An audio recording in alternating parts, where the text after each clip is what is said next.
Okay, the live stream should be starting up soon. Please give me a moment to make sure everything's set on up.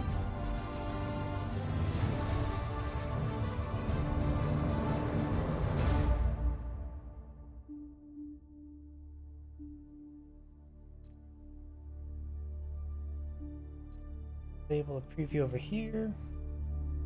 Pick is going.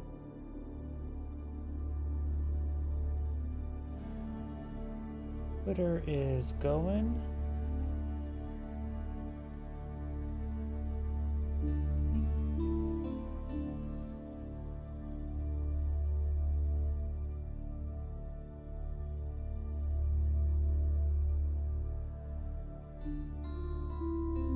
YouTube thumbnail is now up to. Like Rumble is fun. I'm checking my other computer.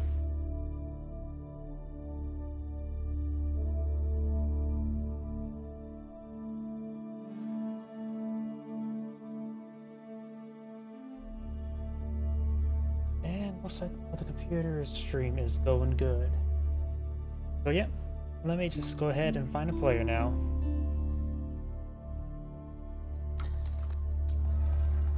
Let's see if there's any replays available.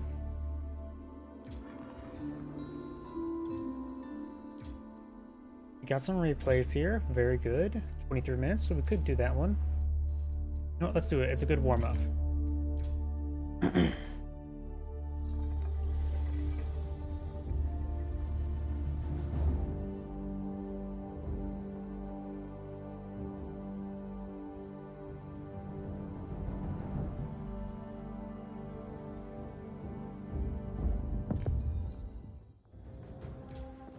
Greetings everyone, and Grade here for another H-Pirates 4 replay. Spawn on bottom right side as the Blue Chinese, we have Beastie. Spawn north side as the Orange Mongols, we have 3DB. Let's see, this is a naval map, or hybrid map I really should say. Though most games, in my opinion, generally defaults around the naval conflict. So let's talk about what each side has for Navy. For Chinese, their economic benefits involving the Imperial official will provide some extra resource generation. The Mongol will find this villager, we'll try to pick it off, it will take a bit of time to pick off that villager. And the Imperial official will provide 20% extra drop-off, really good for the wood in order to get stuff going for the ship combat.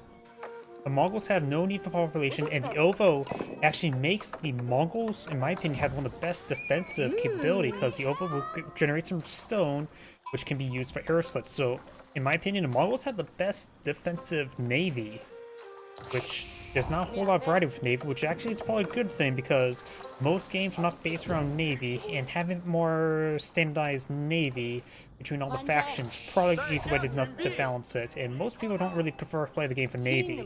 I enjoy the naval maps. I do reasonably well in navy on water maps. Either way, when it comes to civilization benefits as well, piracy is significantly good on water maps. This gives you plus 50 resources whenever you sink a ship, and it's the usable wood and gold when it comes to water maps. And so if you manage to get a good number of fishing ships down, you get quite a bit of money from that. In comparison, the junk, the regular ship, is 240, so sink 5 ships and you get a free archer ship. So it's now eyeing to clean up some of the gold there. It's saying taking some pot shots there. When it comes to feudal age, that's when the Mongols can research piracy. The Chinese can't research their special technology in nuclear age, so the Mongols have potential slight advantage when it comes to navy. It does cost a bit of resources, primarily gold, in order to get piracy. Additionally, both sides could advance on ground. We've always got the Magadai, apparently it's generally worthless in all situations, and Keshik, a good heavy cab. This one can blow some Zunch News, which do have high burst damage, make them effective versus archer ships and against regular ships, and they have low pierce armor. Fishing ships or archer ships have 1 pierce armor, if I remember correctly. Springald ships tend to have 3 pierce armor. Deerstone versus Bardic in the Sun is poised upon Bardic in the Sun. Oh, we got a horseman rush. How did I not see this? The early horsemen being put on a field. does lose one of the villagers there. Radican's Son has been delayed. Early Horseman only has 1 pierce armor, so he's already lost 2 of them. Sorry about that, I was focused on the other benefits. The Early Horseman is such a niche unit, you don't usually see it deployed out in the field.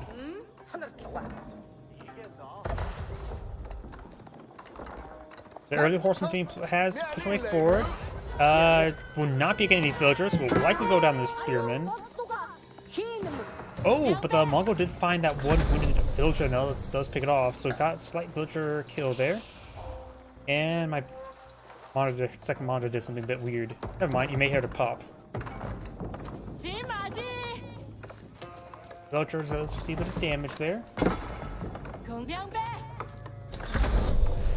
Both of these players on the feudal age at the same time. We do have a Springald ship being put on the field. It does have a second dock put on the field. We do have a Springald ship also being put on the field. I've been more focused on, when it comes to Navy maps, for more archer ships. Because if you go for the blacksmith, get the arrow upgrade, it will allow you to get a cost-effective unit versus Springald ships. That's not fire ships. Because the arrow ship will become cost-effective with the arrow upgrade, damage, the pierce range damage upgrade versus even Springald ships. They do have plus 0.5 range and don't have to rotate around to get the shots off. And they can be quite good. Pardon Spearman receiving some arch hits there from the Khan. And since he's in the next age, he does of course be able to fire arrows from moving. Another village coming on out. We do have a Springald ship. Fine people on defensive. Got an aggressive Springald ship here. And now the Khan's still moving around. The double broadaxe does get a hit there on one of his fishing ships. He's not researched piracy yet. Orange Springald ship does get a good hit there. Another Springald ship to fall in the field. We got a good number of fishing ships from both sides. Both players at 41 civilians. The Mongols still running around. Got the 2 early horsemen here. They're both severely wounded, so they cannot engage the spearmen. But now we've got a pair of Keshiks here. Does use a speed arrow there. And does get a charge attack there. Does aim for land and harassment there. Does lose the wounded early horseman there. This villager is a little bit idle there. This map is actually not half bad of a trade. The markets are usually on one side of the map, so you can go for long distance trading as well. So going for the Silver Tree over the Deerstone is still a possibility. I'm sort of surprised that Radican's Son didn't deploy out closer to the sea in order to help provide some good defense, though I suppose their range are not very good to help protect the sea. So that's why he deployed next to gold deposit, so he's making it less likely this ground harassment gets success. So I got a good number of Springald ships for the Chinese. The Mongols right now has a good number of Springald ships as well. Both sides still have a minimum amount of archer ships, so both sides are vulnerable to fire ships. And with the extra wood drop off from Pure Official, the Chinese player will start going ahead. I'm for the Pure Academy. That is not the Age 3 Wonder. That'd be the Imperial Palace. Or Astronomical Clock Tower. The fishing upgrade for the Mongols. Looks like the Mongols eyeing for defensive navy. No Aerosluts here. He has been spending his stone on Keshiks recently. And on those early horsemen. We've got a good number of ships advancing forward. And he is outnumbered significantly, so he needs to stay back a little bit. We've got another dock over here, which will provide some good coverage for more of these fish. Got a couple fire ships here as well. It's not looking good for the Mongols' navy. And he can't lose navy for his fishing operations. Trying to push way forward. Aeroship trying to hit those fire ships. Got a 4 hit there. Fire ships are going on in. Does get a splash hit there. Getting good damage. Takes out 3 of the Springald ships there. He does not have aeroship here, so he is vulnerable. Okay, he has 1 aeroship. He's very vulnerable to fire ships right now. And he may just want to task these guys on the shore fish to keep them away.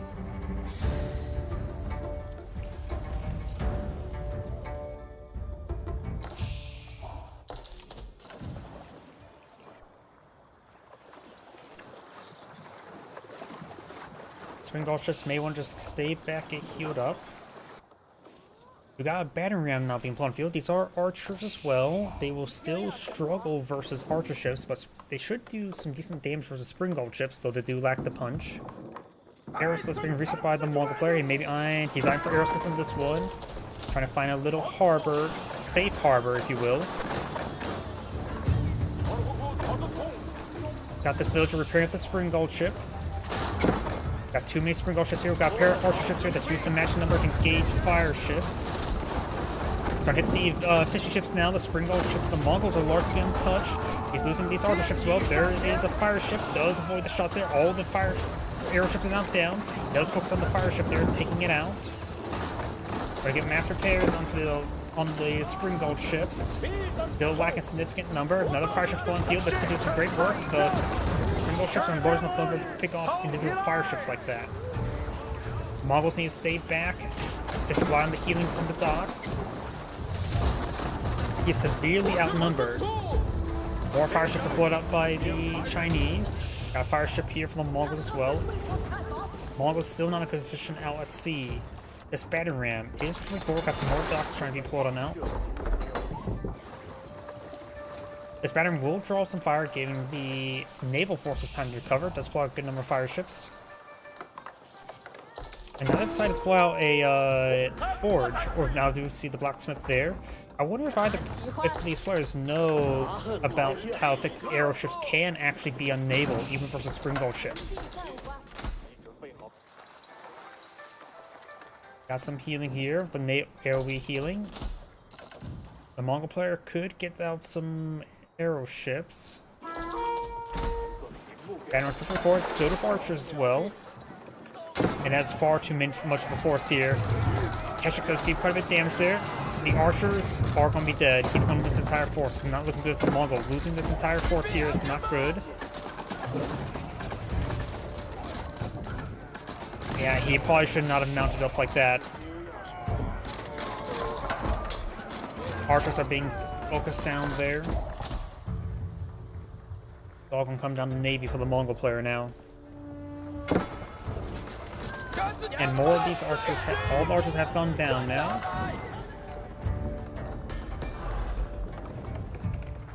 We have actually Pierce armor being reserved on the Mongol as well. And maybe I'm for that for the naval engagement. Got Gundam archer ranges here as well. The Mongol player, if either player gets out a faster castle, he would be able to get out some defensive Spring Guard replacements. The Mongols right now have a pretty sizable navy. Let's see. 7 Spring Guard ships, 6 fire ships, and soon to be 4 arrow ships for the Chinese. Mongols have 3 fire ships, 1 arrow ship, and 7 Spring Guards. Yeah, the Mongols are very behind the naval. This fire ship will connect, get some great damage there. This one will also as well, picks up one of the Spring Guard ships. May want to hit the opposing Spring Guard ships there. Got the massive fire ship forward. He needs to man the sails to get away. Does take out some of those fire ships. Takes out another fire ship there. Needs to man the sails to get away from these fire ships. Arrow ships are being problematic. Does take a hit there. Almost all the fire ships down. All the fire ships are now down. But these Spring Guard ships are not in good position. Still got a good number of Spring Guard ships here. He needs to focus down the wounded ones. And I don't think he's got piracy up either. Fire ship advancing forward. Well, no, that one does go down. That may have been just an arrow ship. One of the Spring Guard ships will go down those fire ships over here. Got the Zinchnu advancing forward. Arrow ships will be more than plenty to engage the spearmen. The Zinchnu still pose actually massive threat to the archer ship, though it does get +2 additional range percent. The naval dock arrows here. Fire ships are now hitting the fishing ships. Not a good target for them, but they do get some kills there. Piracy has been researched, which is good. So the more kills the Mongol makes, the more resources he gets in return. Arrow ships are seeing quite a bit of fire there. Has 1 pierced armor, so these will do quite a bit of damage there. Goes to the fire ship to the Zinchnus. He's got these Spring Guards hit these various forces as the arrow ship is down. So right now, the dock will take quite a bit of use to go down.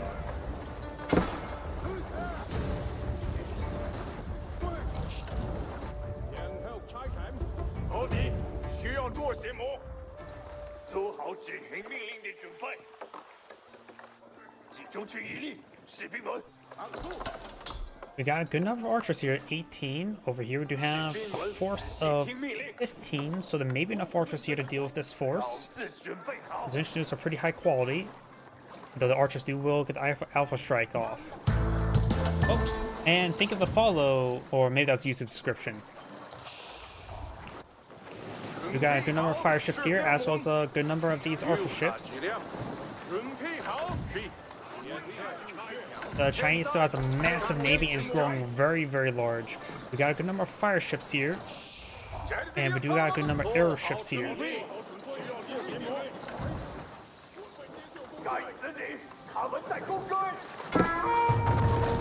Fire ship does go down. Try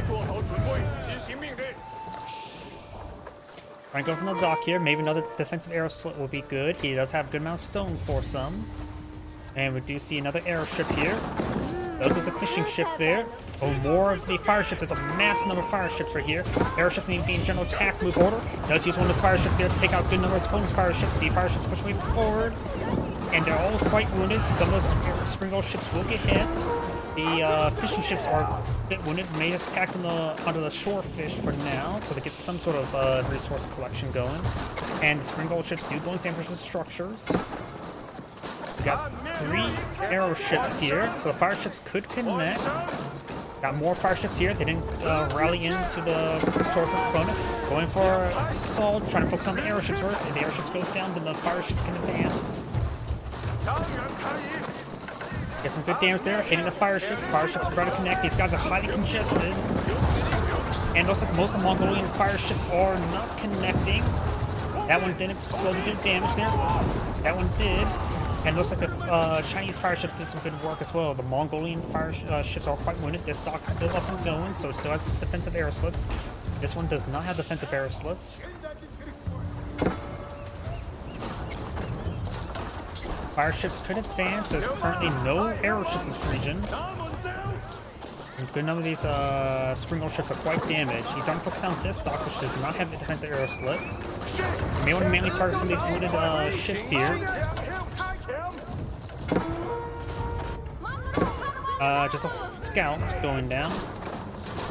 That dock does go down. Right now, the civilian count's in favor of the Chinese. He has advanced in the Song Dynasty, which means more village production. And we've got 6 arrow ships now in the field. That should be plenty to deal with the fire ships, though as there's more and more mass, these ships tend to be less and less responsive. Mongols have spent all of this wood and food right now.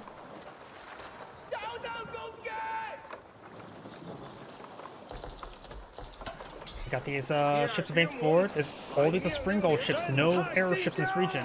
That's big oversight. He needs to regroup. He does regroup, but right now there's so much mass here. The arrow ships may have trouble hitting the fire ships. Fire ships coming along the flank. He maybe just do a nice flank there. And it looks like got a big engagement here. Fire ships pushing forward. Those focus them down. These fire ships are connecting. Those fire ships, some of them do connect. Looks like some do connect with the Mongols, but not as much as he needs. And the Mongols right now has 31 spring gold ships. The Chinese have 17. So I do know a good chunk of his ships are quite wounded, so even arrow ship splash damage can be very powerful. These fire ships are better to connect. They're going to connect. They're going to get good hits. Airship goes down there. These spring gold ships are being split right there. More fire ships push way forward. I don't know if there's some arrow ships here. Most of the Mongolian fire ships are quite damaged. Two of them just went down right there.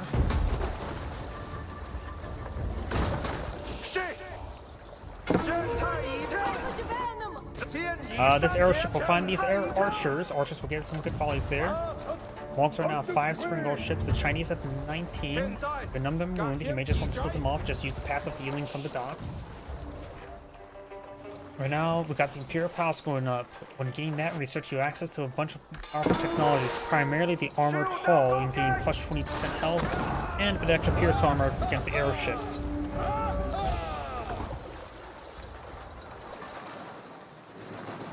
And the other upgrades are Spring Golds get plus 1 range and 20% attack faster, giving the better strike capability, and the Hamrocks giving the increased number of arrows, extra hammocks, which give the arrow ships more crew to fire off arrows.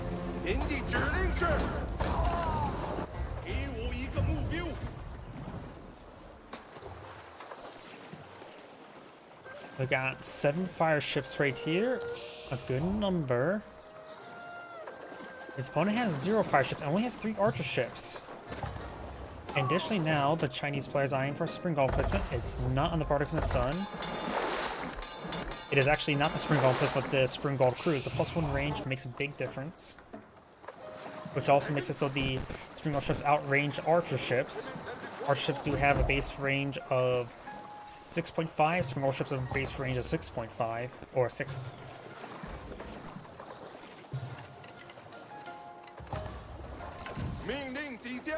Still got a superior number of spring gold ships here. This one does have a good number of fire ships. Fox seem to get hit. Going for an arrow slit and going for more fire ships there. You let those draw fires and advance on forward.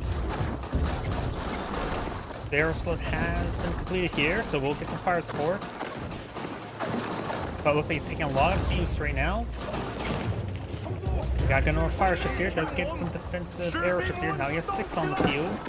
This may be the last engagement sprint. The Chinese have obtained a massive navy.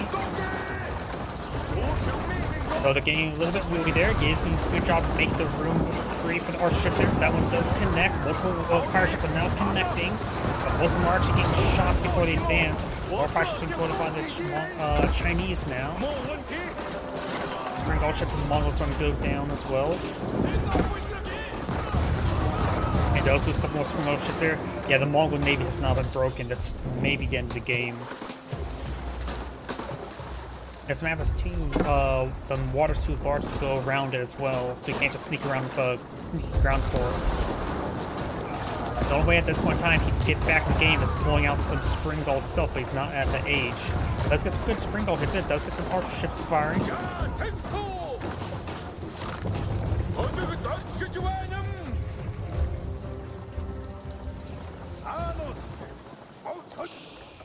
We got more fire ships from the field. He's not giving up the moment. The Chinese has a massive reserve of resources. He has enough for a good number of arrow ships. Those fire ships getting annihilated, and the Mongol player does back of the game now. This and Grade saying thank you for watching, and on to next replay. And I know I should have gone before I started, so I do need to use a quick restroom break. Sorry about that.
Sorry about that. I think my lunch is starting to not agree with me.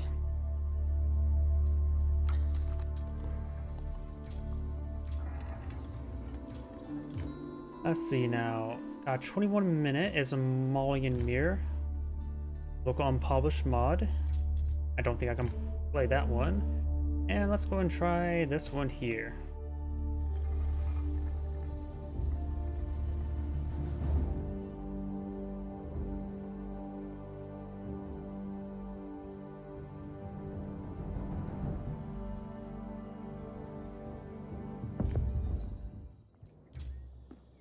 Greetings everyone, and Grade here for another HPARS 4 replay. Spawn on bottom right side as the green Abbasid Dynasty, we have Beastie. Spawn on the left side as the orange English, we have 4. This is a Baltic map, which means water. So let's talk about economic benefits before talk about anything else. Abbasid Dynasty. They of course can get the Golden Age effects. The Golden Age Tier 1 is one of the most powerful economic benefits in the entire game, which would be incredibly powerful getting that 15% wood collection rate on this map. Only faction probably can outdo it's probably the Roost with their 20% goal of wood drop off in this particular scenario. Though the other resources being brought in by villagers will also help out with the naval conflict. Wait, does a Golden Age affect fishing ships? I need to take a better look at that. Of course, the English, they're mostly focused on farms, so they have a good source of food if everything goes bad out at sea. They're cheap, they're they're very powerful, and they are in either ways, each farm is much more valuable than each farm is better than an individual deer. The fishing ships will still be generally better because one, it's additional villagers, two, or civilian workers should say, and two, it is a little bit better out at sea. But the English has a good alternative in case he can focus less on the fishing ships and allow him to keep his fishing ships a bit more alive. So right now the English is at pop cap. Don't see the what's it called, the House of Wisdom? House of Wisdom? What's it called? House of Wisdom. Pulled out just yet. Both sides, he's done. Went for double dock right now, which is, it needs a large number of villagers there.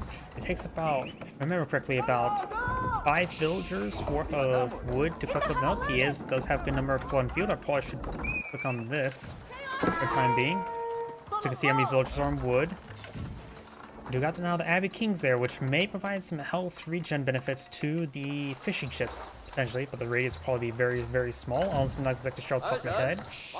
I do have the trade wing going up, and the trade wing will allow him to get out some handful of traders early. So the plow market over here, invest a bit of wood, and then you get at least, what, 3 traders? 3 traders to provide a good general amount of gold. Let's see, economic buildings, that could be useful, that could be applied to docks, right? Find a benefit there. Honestly, probably the culture ring or the trade wing is probably good in this map. The culture ring, the reduced cost for aging up, can be good. The Horn Scout spots both docks. Abbey Kings will be on field. The Absent NBC going for the double dock open means he's going to be a bit vulnerable to an early archer ship rush, and he is going to receive fire from 2 archer ships. We've got more civilians for the Abbasid right now, and so this could easily backfire very quickly for the Abbasid player. Both players do have good economic benefits to abandon the sea, though, which will still put them pretty behind because one, they invest quite a bit out in the sea, and two, it will of course deny a large number of extra villagers you can always get, or civilian workers like to say. 2 archer ships advancing 4, his opponent's still pretty far away, getting out his own archer ship, even farther away for a spring gold ship, takes 30 seconds, 25 seconds. Fire ships are not a good item in this case. So right now, deploying extra docks there will allow him to escape into them, get some safe harbor. Let's get inside this areas there. This fishing ship area is still collecting. He has not spotted that dock just yet. And we've got a 4th dock over here as well. He is trying to escape on out there. Let's see if he doesn't see it. Now it's going to see some more fire there. Spring gold ships is going straight for the counter. We've got a spring gold ship and a fire ship already deployed on the field. It's going for some, and the Abbasid plays eyeing for some spearmen, as well as the Grand Bazaar. Traders and trade ships return a secondary resource 25% value. He may be eyeing for some early trade. Oh, and there goes the spring gold ship. Got another spring gold ship on the field. Does take out one of the arrow ships. Spring gold ship versus spring gold ship, so he is in the radius of a healing aura. And now it's going to take time to heal it up. So the Absent player is behind and ahead at the same time. We got the traders now moving forward. Can they go with the House of Wisdom? Yeah, apparently they can trade the House of Wisdom, apparently. Which will give them some good resources there. It's not a full trade, but a handful of free trades I've heard, and the first technologies are pretty cheap, so might as well go for it. Oh no, he's going to try to trade with the dock itself. That's a little bit vulnerable there. Teak Mask is one of the most powerful early game naval technologies you can get, getting extra health in the ships. Of course, it is a bit expensive. Not really. Pirates is about the same now. Trying to hit the fire ship there. Does get a good hit on the fire ship. And does hit the arrow ship there. And, oh no. There goes two springboard ships. Does save one, but he's severely outnumbered. These airships doing some great damage there onto these fishing ships. He does go and get some dock now. He's probably pick out that airship. If he takes out the airship, does not take the airship there. A quick fire ship would have been very handy. Got the quick fire ship. Could have probably engaged. He's in pursuit of the fire ship now.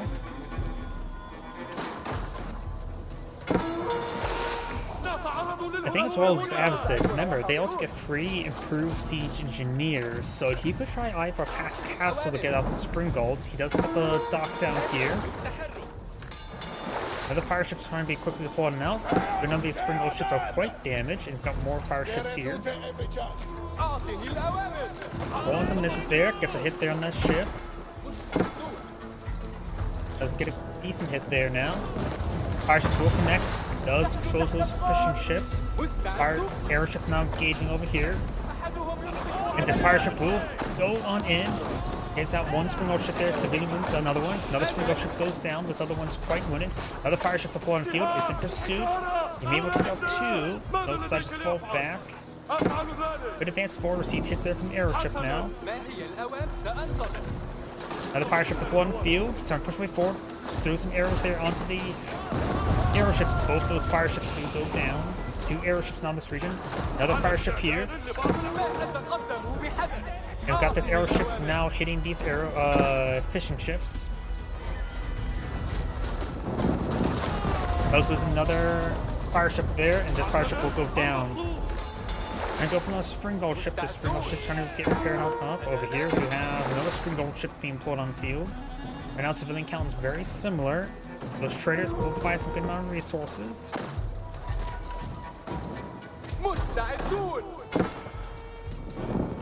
He may lose an airship, does lose a fishing ship there. Another airship does go down, and this dock is not being besieged. Quick fire ship being put on field. Of course, there's another. Oh, and that one does not connect properly. The fire ship's a little bit difficult to use. They like to move orders, not explode on target orders.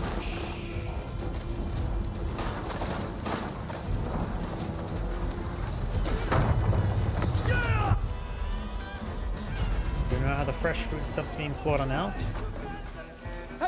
Now got the Avacid ships now able to hit his opponent's ships. We got a archer ship there that quickly focused down. Does need to fall back. Looks he does man the sails. Does leave a hit there. Airship. Anyone hit that fire ship? Got two fire ships trying to move around right there.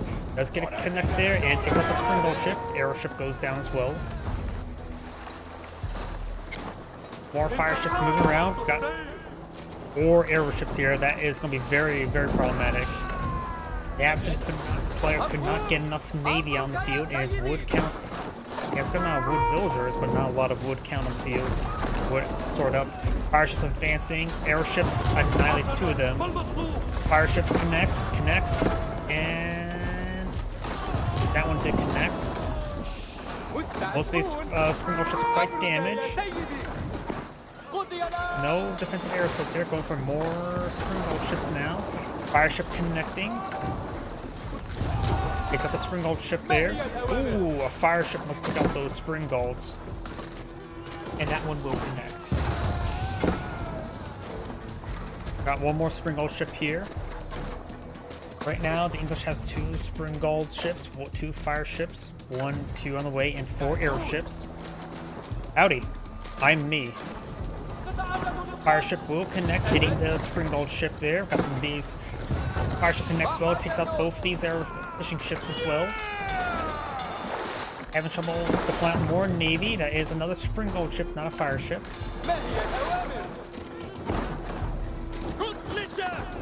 And now we're seeing quite a bit of damage right here.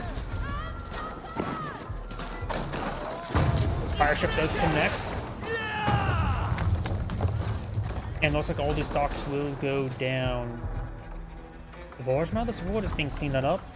This wood's being cleaned up as well. Brings from transition to this forest. And he's only has one villager on food. He may want to get some more villagers on these berries. He's going to be running dry on food. Starving on food, I should say. There's also some deer here to collect. Cows as well. Villagers gather plus 15%, so it should not affect fishing ships. Villagers now trying to rotate around, try and get out some more traders, though we do have the king and the scout pushing way forward. Trying to hit these traders. All the docks looks like they went. Nope, there's still another dock here, and now it's designed to harass with a arrow ship. Takes out that exotic doggo there, and now got these traders getting hit. One trader does go down, starting to lose some of these free traders. We're now orange. Oh, just had a good number of idle villagers there. That made them the wood line being consumed.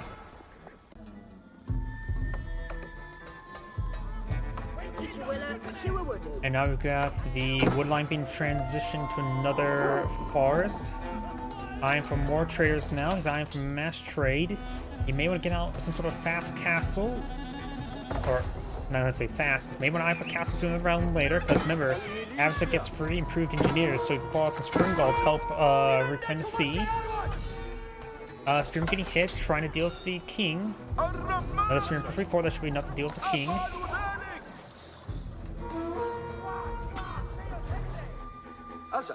Trying to employ another lumberyard here. He has walled off the sides. His opponent can always do a landing, but that's generally not pleasant to do. Spearman does go down. Trying to go for an outpost here. Most of the berries will be safe from the naval harassment in a shore bombardment. We could see the deer I mentioned before and getting claimed as well.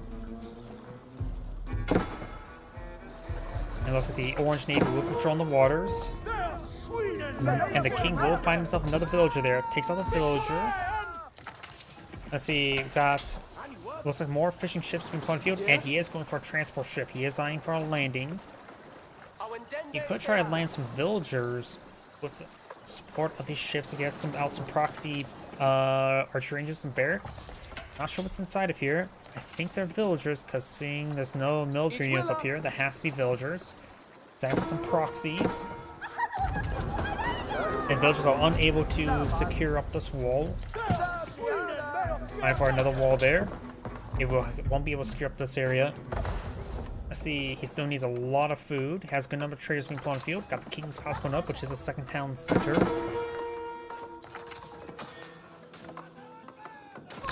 And the king has been killed. Long live the king.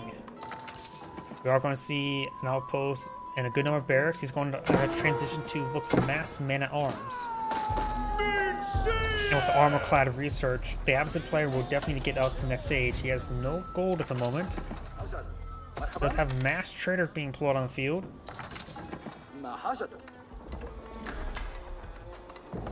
He knows all the traders. At least the initial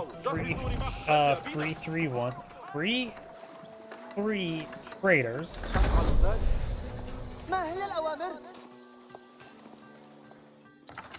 So now got the next stage. Let's put some palisade walls there, which doesn't interrupt the additional barracks, but right now Vanguard men-at-arms being put on the field, which they do only have one hack armor at this moment in time. So this actually is beatable. It only has 2 hack armor, so the spearmen can easily kill him off. Looks like going straight for the barracks. He's trying to go more barracks more towards the sea. And he could have picked off that. He now realized that that's now it's early man-at-arms, which has the 3 hack armor and more damage, or just more health. That man-at-arms does get focused down. He's going for a large number of traders. How many does he have on the field? 34. That's quite a bit, even on this time frame. And we'll spot these traders going on by. He's going to need to get out camel archers to hit these men-at-arms. He does have a good number of archer rangers ready to go for when he get yeah, he's going for a handful of camel archers, but needs to make sure to get enough food and gold for the next age. Going for a big line of palisade walls. He may just need to throw bodies at these men-at-arms until he's able to get up crossbows.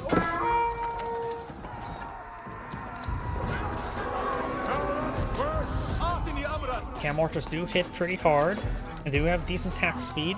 They just lack the range compared to archers.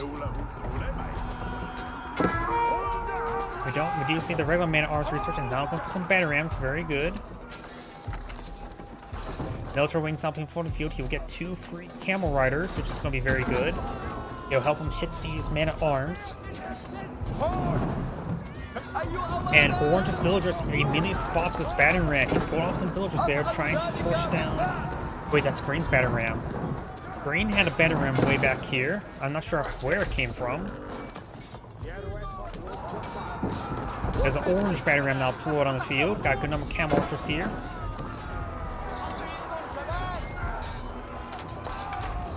And he's starting to do a good job taking out these man-at-arms. He needs armor clad research as soon as he can.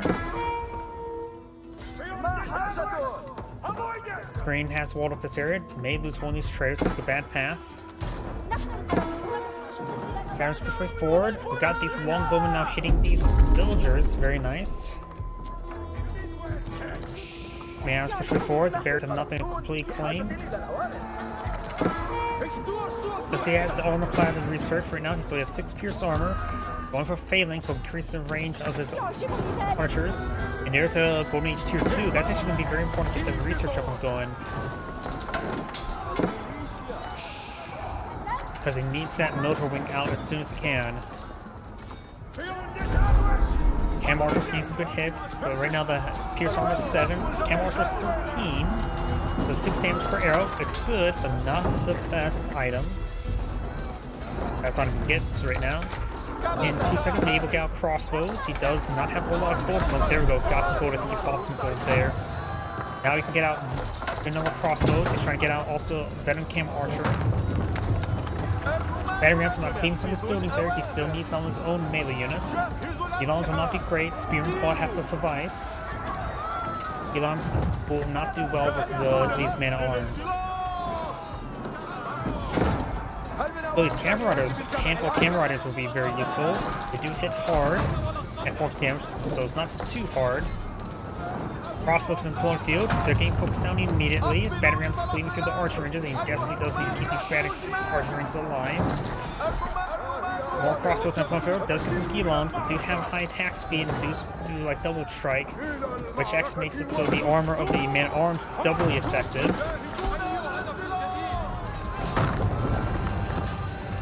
More crossbows being pulling field. The Gilams always have good health. And they'll stay in good health. He does have boot camp research as well. Very good. Giving him more health to work with.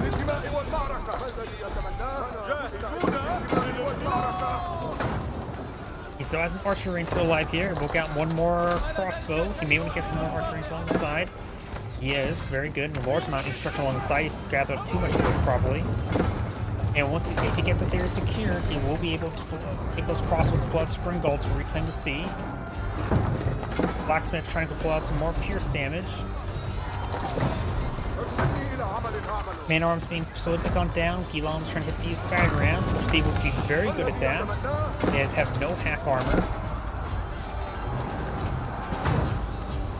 Some of these traders are starting to get hit as well. He needs to keep that trade line alive. Right now, he still actually has more civilian workers in his opponent, and traders do pay out more, especially with the plus 25% income of secondary resource. Gilams trying to hit the battering rams, crossbows, cam archers hitting the man-at-arms. If he fails those battering rams, he will stabilize. He has more archers going over here, trying to get some more crossbows.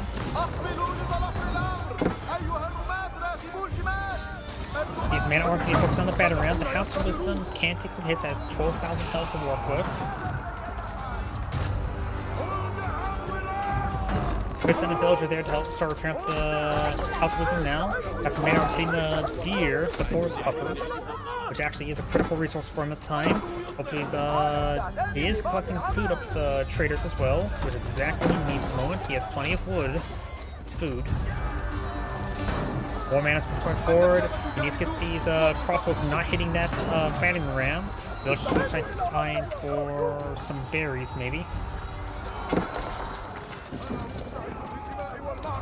Orange starting to pull back there, lost quite a bit.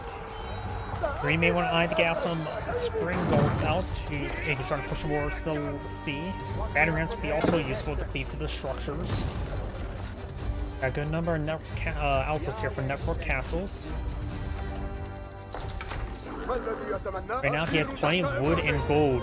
He can go for, well, Springalds and Mangonels all will be useful. Any siege weapon he can pull out right now will be useful.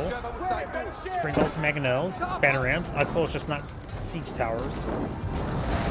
Is trying to hit the trade line now. He has good defense force here. Venom Camel research there. Village to get some stone there. He's not responding all too well, or at all. He needs to save these traders. These traders are his lifeblood. He actually has enough civilians for the rest of the game right now. Probably too much in gold. A good number of these traders will go down. He's going to cleave through some of these longbows.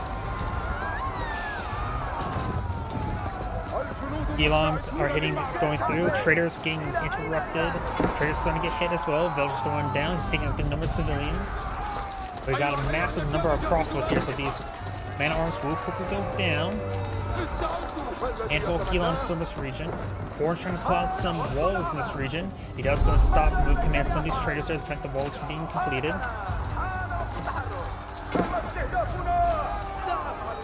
More Elongs pushing forward. Crossbows being taken out. Battery rams going to push forward and start cleaning this up. The village can start torching it down as well as some other units. Also, this Elon will engage. It's just a palisade wall that can go down. More longbows being put field. That would be a good item for those crossbows. Camel archers don't have a lot of pierce armor either, and they do significantly lacking more range than crossbows and archers. I'm sorry, I'm not sure what you mean by that. Sorry, I just saw your Rumble comment. Not Rumble comment, YouTube comment. Wow, I'm getting everything mixed up now. We do now have the longbows here against some hits. He can go ahead and get the tower garrison. Let's send out some Gilons over to deal with it. Now he's going to have some Batarams and Springalds, very good. Eloms are pushing down the barracks over here. Just the scout. Becoming a porcupine. We have now Magnol on the field. This will do bonus damage versus the infantry. Oh, not the infantry. It's effective versus the infantry. Can do some good damage versus the ships as well. Does have 9 base range as opposed to Springald ships 7.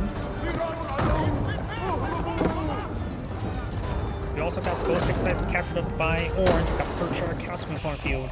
And this is in a powerful spot there. It will be incredibly powerful versus the both at sea and on land. It will help keep the secret site here. This one's still contestable. He may want he does have a bit of stone here. Maybe get a keep up. Help keep the secret site secure and put a countdown and keep the countdown against his opponent. He does spot the Berkshire Castle now. He needs the battery rams in this region as soon as he can.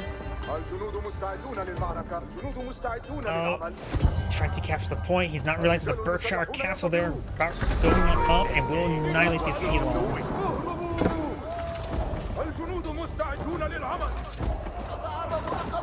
Baron's still trying to clean through this base. Barons are still useful versus the Berkshire Castle. It's not the Red Palace. Now Orange eyeing for some stone walls over here as well.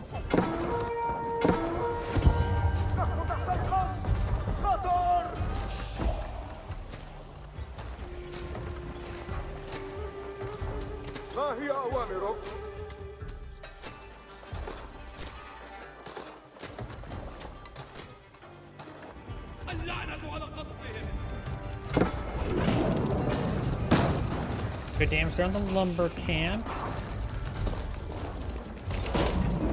Oh, that's Orange archer range there, apparently. The Girlom is in the secret site there, so is pausing at the secret timer there. Orange is playing up 4 relics, so we got the Tide Barn. It's a resource as well. Not sure where that call's coming from, so I'll call that later. Sorry, I got a phone call from a location I do not recognize, so it's probably a spam call. Same with a new location.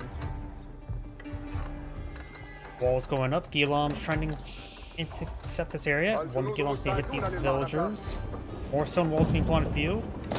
Barons making their advance. The Berkshire Castle will start whittling it down. Maganel trying to get some hits there. Does miss the villagers. because the wall's in the way. Now Iron just dogpile on this point.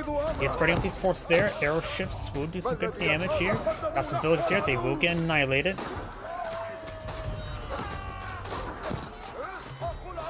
Right now, Green has probably too many villagers at the moment, and he has plenty of gold. In fact, he does have his own village now. Berkshire Castle under massive fire. Crossbows is there. Villagers trying to get some torches down. Crossbows will go down shortly. Try to go for a second keep in this region. At Berkshire Castle, doing opponent's infantry ships, he can't deploy out warships in order to engage Berkshire Castle.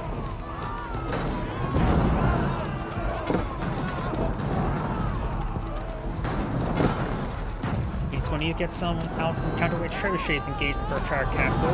Second site has not been decaptured. Got 6 minutes, 40 seconds remaining. This keep will go on up. This one's a little bit easier to hit, so maybe we're gonna need to hit that one. And maybe we're gonna need to just start attack moves and spring guards along the coastline to clear that up. We're gonna deploy a keep here, because we'll get some good spotting. Going for a cannon placement here.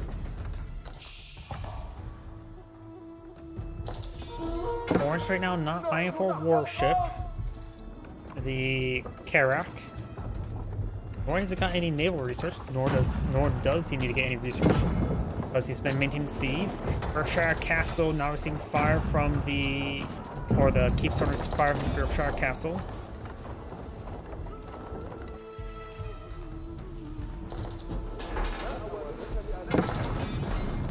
Multiple battering rams there. He's really on the push left.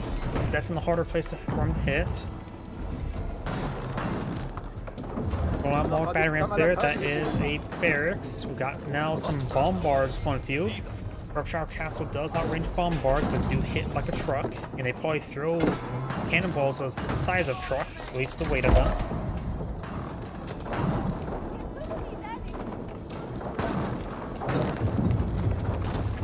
Now there is an opening there. Gulan's push forward to keep those villagers away. You may want to get inside of the battering ram smoke, because Iron to capture the point. Got some hand cannoneers as well. Berkshire Castle seems to fire. Elam's getting some great damage down the villagers. Trying to focus on the bombards here with the Berkshire Castle. Berkshire Castle's now set ablaze. And we do got some warships out at sea. Does hit the Berkshire Castle there. Now got the regular keep. More Gilons push over here. Gilons are not good versus elite mana arms. We get up to 10 armor. And looks like the Avacid player does back the game now. This is Anagrade saying, thank you for watching, and on to the next replay.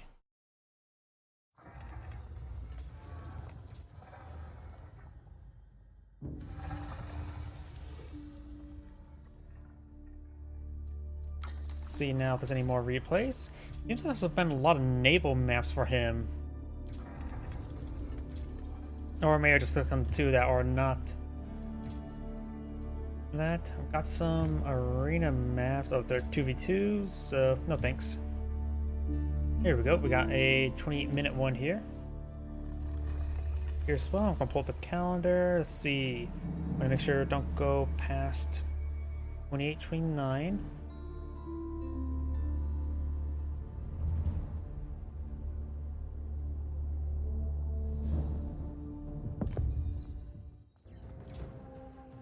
Greetings everyone, and Grade here for another HPowers 4 replay. Spawn on bottom right side as the Cyan Chinese, we have Beastie. Spawn on top left side as Blue Avacid Dynasty, we have Kaiser Joanne.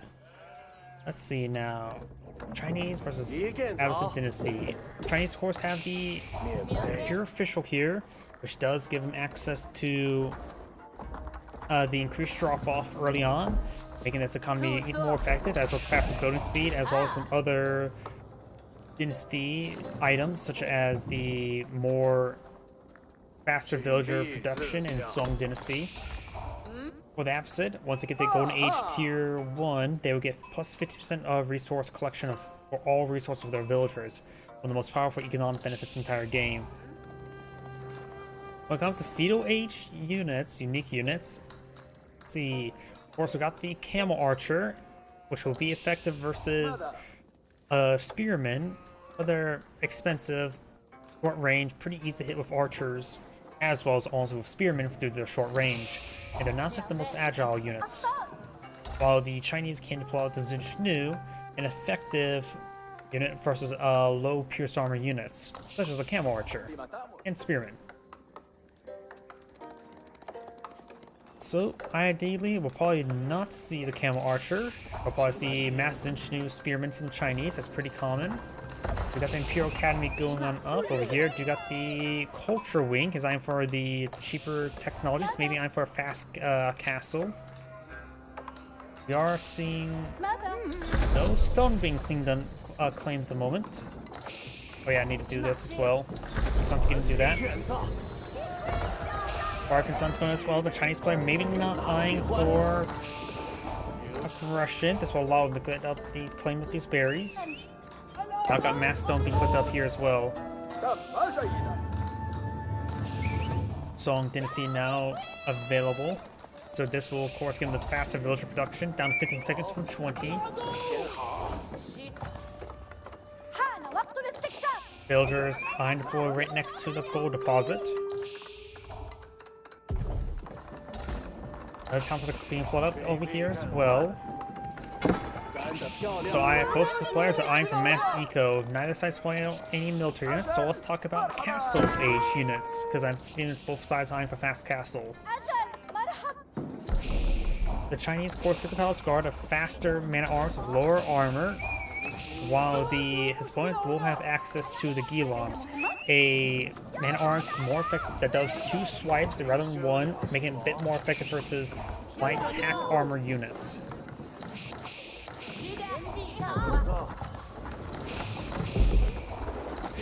Right now, the Chinese player is really pulling ahead with villagers. He has a triple town center.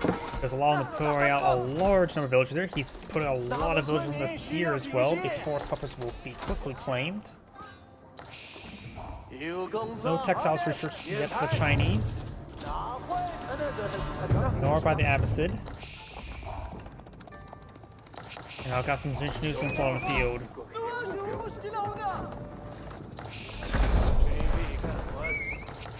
That's what the front of the sun there. Playing with these berries well, getting some walls up and going. Does lose the villager. Now got the archers advancing on forward. The Abbasid archers, of course, do have access to the composite bow technology soon. So they will be very effective versus light units. Like the Zhengzhou, they will outrange the Zhengzhou by 0.5. Archers gain some hits there on these villagers. Villagers are being pulled on back. He does have a great number of villagers. Having 3 town centers, plus each one working faster, so it's basically 3.75 town centers, while his opponent is only on 2. Astronomical clock tower going on up.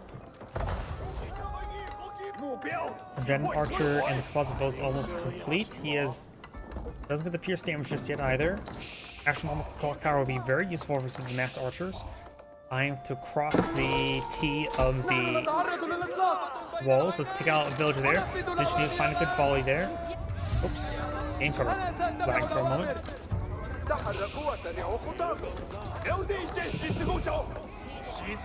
Zhengzhou to force back these archers.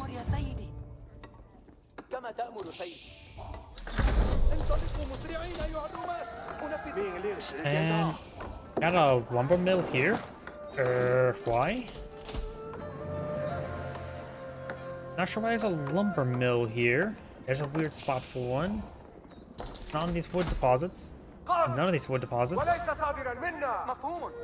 Chinese player claiming up a large number of these berries. Do now have an outpost going on the field, as will provide some good spotting in the shrubbery. Right now, the Chinese player could just go for Lancers to really engage these archers. Still, no. I'm not your dad.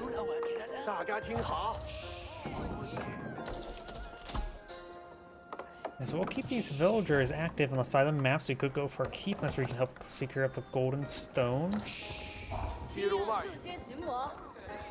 It's been a year for everybody. Economy's going to crap. Camel riders are pushed forward. Those are 2 free camel riders. Camera riders have gone down. The Chinese players still lacking a significant amount of military. Villagers do bad in this region now. He has expendable amount of villagers compared to his opponent. Does lose both the camel riders, but now got the town center firing away. The town center is in a good position there to protect this little choke point here. Archie's going to force him back. He is going to retest these lumberjacks over this somewhere over here. And eyeing for some gold over here as well.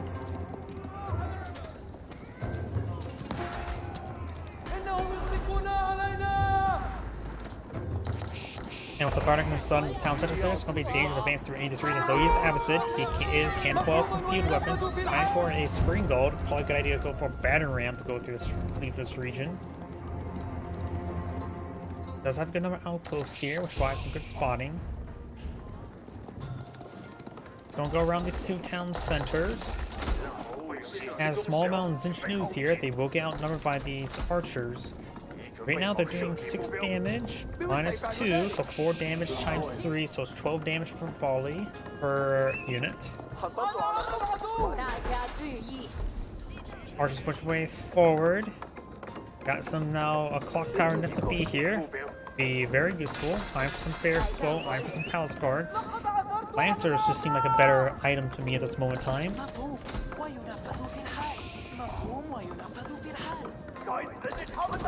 Spring Gold and battering rams being pulled out over here. SB's, oop, he's going to go, he is in the villager line now. SB's not firing, just out of range. Or maybe not pulled out, not deployed. Battering's not pushed way forward.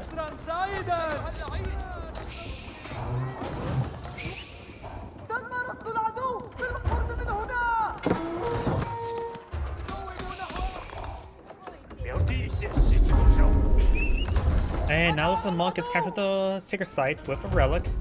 Maybe they should do that, like, if you're carrying a relic, they should capture up sacred sites much quicker. As a unique mechanic. Does fortify the ground there, finds a bunch of grass. No village in this region. He will spot the mill there, can claim the sheep. That sheep has been led to his ruin. And these villagers still cut this wood here. Better now trying to cleave his way through this village right now. Still got these archers here. He's going for his own battering rams. He needs to get some spring golds of his own. Got 2 spring golds here. He will need 3 versus clock tower spring golds. So I torch down that battering ram. Try and go for a grain period. These archers still in this region. Nespes finds probably on the scout. That is not a good spot for a scout. Got a handful of crossbows here. That's not what he needs to go on the field. His opponent's just going on archers for the moment. As the player does well, some crossbows both engage palace guards as well as lancers. Lancers and or horse. Horsemen seem like a particularly good item at this moment in time now for me. Find some of this crossbow there. Have to re-wall in some of that area. Some villagers going down. They're trying to claim some rice at the granary. Crossbows advancing forward, getting some great damage on these archers. These archers will be pursued. That allows the siege force to advance forward, including the battering ram. Battering rams, I should say. Oh, there's a third one right there.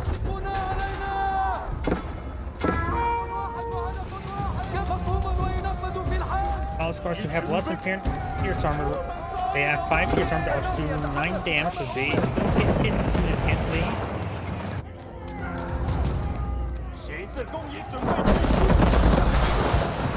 Another crossbow there. Does find a good volley there on these crossbows as well. He doesn't have this large keeping up, but that has a massive nest of bees in this region. These walls may be repaired. Pure pressure will move down. That is a sign nest of spring gold there.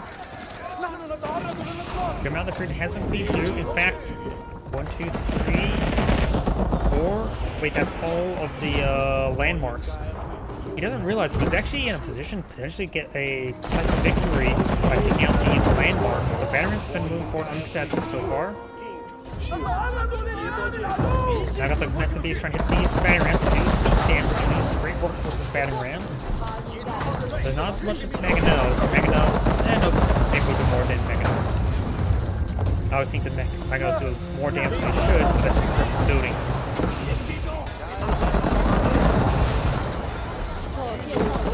These battering rams lands will be cleaned on up there. Mangonel up on the field. Science Spring Gold does see some hits there. Science 2 Spring Gold's not firing away. Blue's down to 2. This Clock Tower Spring Gold has received a hit as well. You may want to focus on the Mangonel so the other forces can just advance forward with impunity. And Cyan has actually deployed out these walls here, so right now he's getting stuck.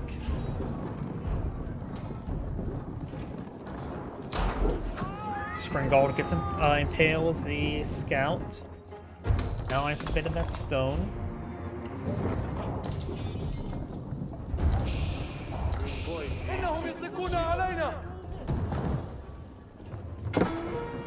Oh, wait, that's Cyan. Stein managed to steal some gold on his opponent's side of the map. Has claimed a majority, not a majority of it. A sniff amount though. That's 3,000 less stone as gold his opponent has to work with.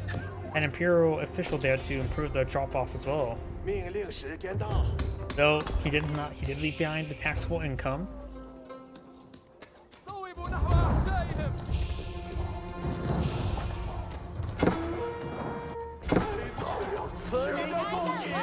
Villagers taking quite a bit of damage right there. Good micro there. He does have Textiles Research, does take them Imperial official as well. And last rest some of these villagers do go down, but a good number of them did escape on out of there. Blue's villagers will torch exit. Blue still has a sizable armor here as well. Takes up the outpost as well. That was not cancelled. The villagers being recast as gold deposit here. Got a good number of granaries up and going as well.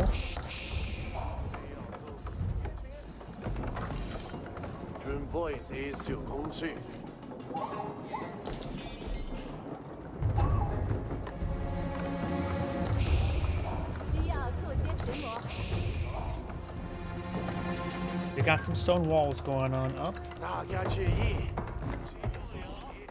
So we got blue battering ram in that region. Great Gatehouse not being pulled on the field. Also got the dance around the Great Gatehouse. The Great Gatehouse will go up. It will be along the flank. Help it keep it secure. It also means it can't be a good fallback point. Blue has a bit of an army down here, trapped. Pull out some siege weapons.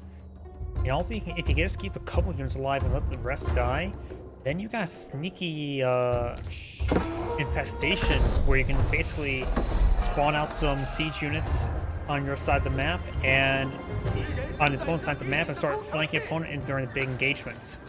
I do that so many times playing as the Mongols. Just simply somehow getting 3 random units into a corner inside your opponent's base. And then you basically have an infestation of Mangonel just spawning out from a nest of a couple spearmen or man-at-arms. And since the Mongols get quite a bit of trade the raid bounties, you can actually make it pay for itself, and sometimes net a profit. And we get an Imperial Age, you get your very, very precious stone.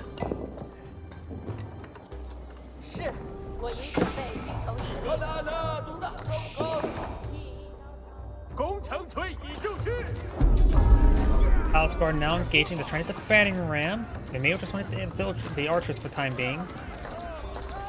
There's a couple crossbows there. So now we got Imperial Age for both players. We do see the trade wing. He is not gone for the economic wing. Interesting. Dying for some early trade. Let's see the trade benefits. Increase gold from traders, plus 25%, so plus 55%, and potentially plus 55 armor. Plus 55%, I think, makes the Amazon traders the most, when fully upgraded, they're the most powerful traders in the game. Mongols will get plus 50% in total, 10% of each of the resources, and then plus 20% with the stone.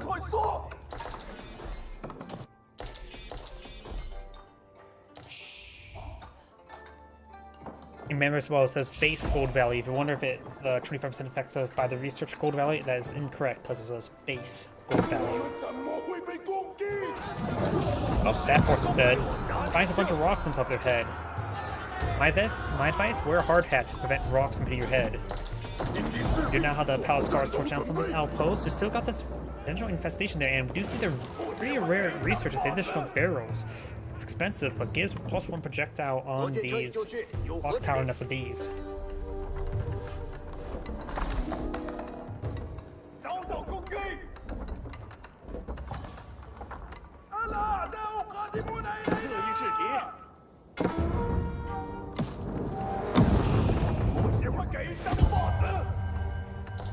We got some more walls going up, very nice. The Blue's eyeing for heavy milestone walls. He's eyeing to really keep his trade secure, and now Sign does spot the potential trade. Sign's right now not going for any trade of his own.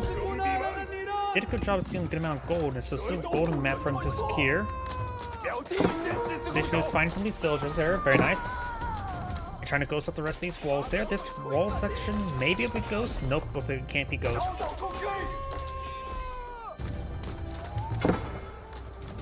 And now that one does get ghost there, but still got this one that can't be ghosted. And it's Zinch News purposely stand on top of there. You see here, stand ground stand, so he purposely did that. Gilon's taking out this force here. We got some hand cannons qualified blue. Signs have some of the best hand cannons in the game with the +1, what was it, like +2 range? I forget exactly how much, but it's actually quite good. Now with the ancient techniques there. Taking out a good number of these villagers there, designed for a massive wave of stone walls. He's killing a good number of villagers off. Blue's killed off more. Sign has a good number killed off now. And better leading through this town center. Villagers could try to help them out. Help out the town center.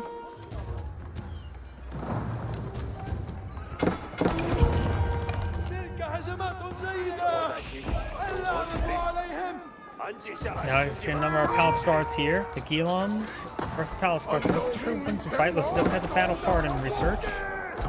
Or maybe no, that's the Elite Army Tactics, maybe both. But the wall has been cleaned on up. We've got a good number of power nested bees here. And of course now they fire a barrage of 9 rather than just 8 now.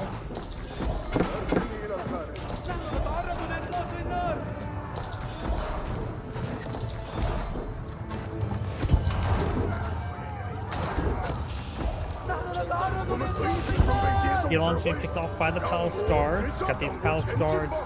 Find some other hits there. Got some crossbows with blue. And cannons and crossbows both be useful in this situation.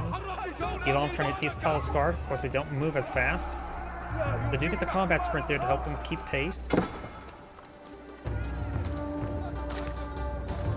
Now you have the lightweight beams there, allowing the Chinese player to quickly pull out battering rams from his infantry, as well as make them attack faster. So maybe I have some battering ram play to see at least.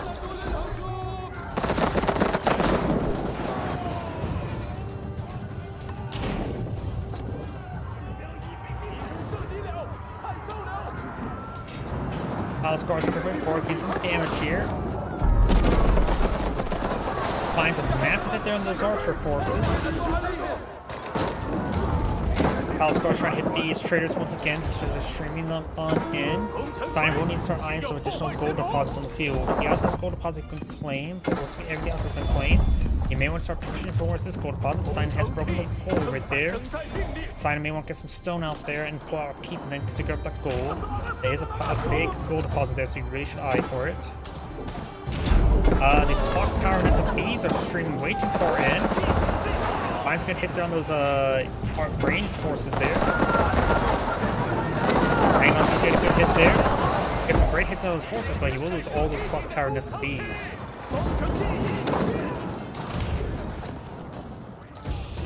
Palace Guard streaming on in. Baron's poking more holes into these walls. He's trying to destroy the walls.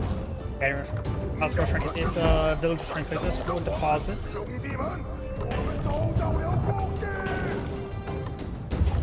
And Palace Guards will be able to hit those villagers. Probably going to either hit them, not go straight to trade line.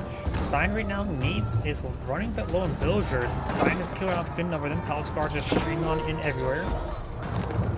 Probably should have gone Lancers to really pursue down these Palace Guard.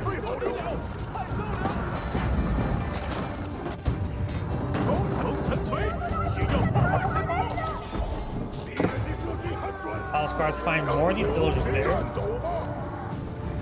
now we got these palace guards moving around, trying to engage these villagers, and blue does back the game now. That's Angrade saying, thank you for watching, and on to next replay.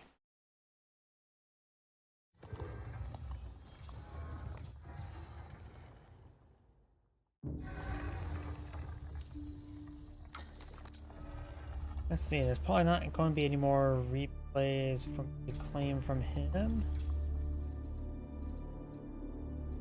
Yep, that was the last one I could get, so on to the next player.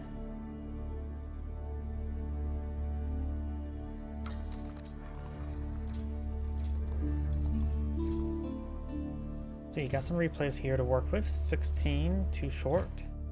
11, too short. 17, too short. 14, 18, 2v2s, and that's going to be it. All of them from previous patch. Let's take a look at his Smurf account. 30. Let's see. Last did a recording on the 28th, so 30 is after that point. Could do that one. No, let's do it. Now it's loading. I'm going to open up my other drink. Sorry about that.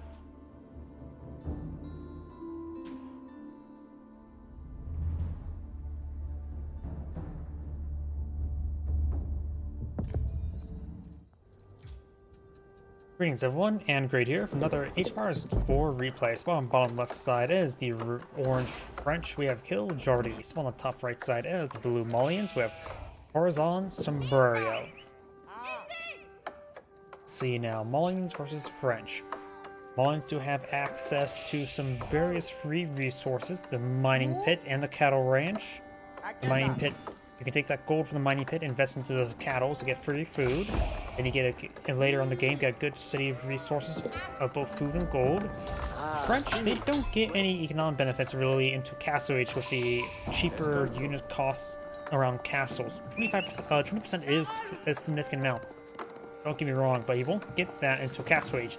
He does get free blacksmith techs, and do have early spearmen for the French. We have a spearman rush against the Malians as the French. Got already spearmen torching down these housing. Trying to get the early mining pit. Of course, there's nothing much the Malian player can do at the moment. He could go with the Saharan Trade Network. This map's not a bad one for trade. It's a bit laney.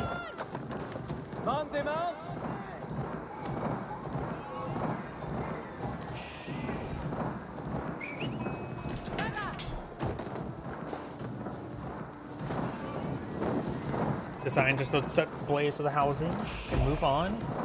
French is at pop cap right now, so he's going to need to get that fixed. Got the Monster Core going on up, which will give him a free amount of either gold or stone generation. Going to get out some wood for barracks or archer range. At this point in time, an archer range wouldn't be half bad. A barracks will allow you to pull off Donzo, which are statistically better than spearmen. They get +1 melee armor and half javelin throw, and you're against the French. Going for Donzo is probably a better idea than trying to go for archers at this moment in time to deal with this spearmen. School of Cavalry is going on up.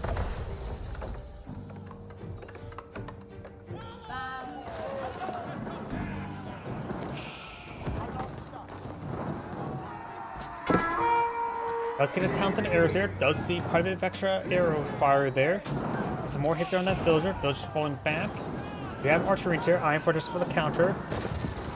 They take out a good number of housing there.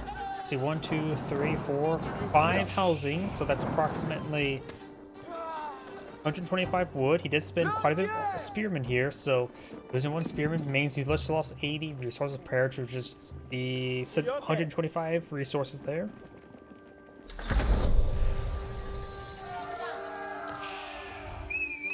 Annoying, but I think that didn't go too great for the French, honestly. Does give him quite a bit of momentum in the game, that's for sure. Now he knows about the archers. Did he actually see the archer?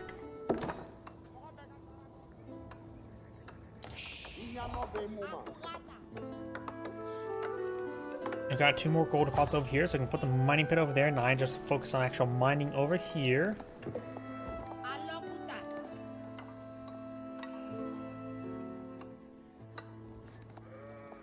I don't see cows being pulled out just yet. He see a cow, then into a wheelbarrow. He doesn't need to get out of barracks. He needs Donzo, because the chance of him fighting Royal Knights is incredibly high. He's fighting against French. It's almost a guarantee, honestly.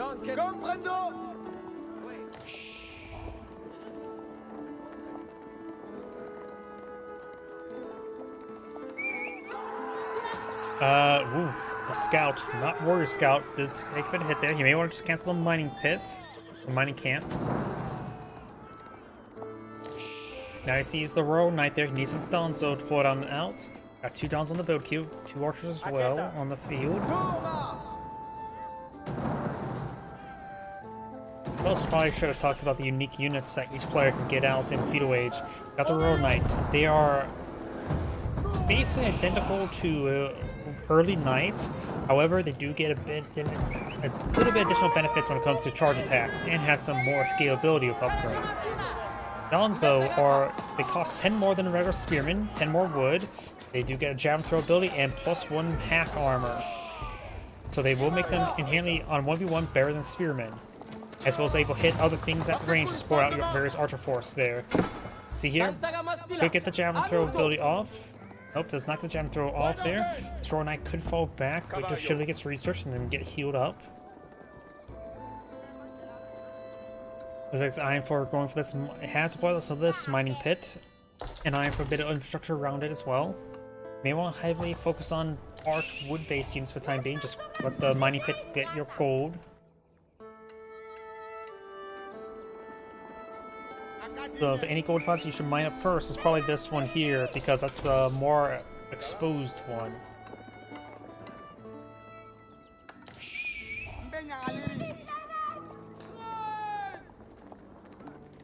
Got these Royal Knights pushed forward to stop. Ooh, took out a couple villagers there.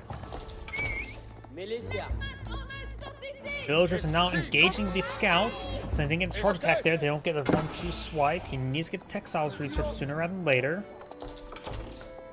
This will help prevent the Royal Knights from charging in, and they get a follow-up swipe for a 2 strike kill against villagers. More housing going on up, which provide a good amount of resource generation. Of course, he doesn't need to deploy a whole lot of villagers on gold for the time being.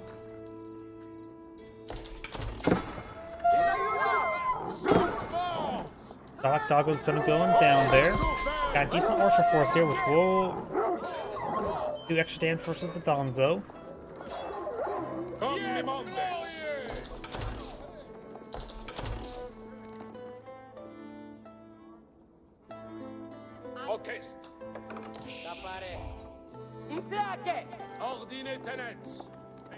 You now got the archers advancing on forward.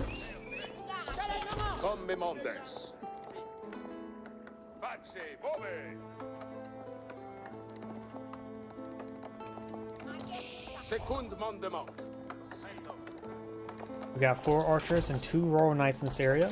Got 3 Donzo, one severely wounded. There's about the force there. The Royal Knights by charging forward. Does get a good spear throw on one. Try to go for a charge brace there. Does lose 1 villager to a charge. No textiles has been researched, nor is it being researched there. Donzo getting some more hits there on this Royal Knights. Villagers getting some hits there. Does lose some more of the villagers.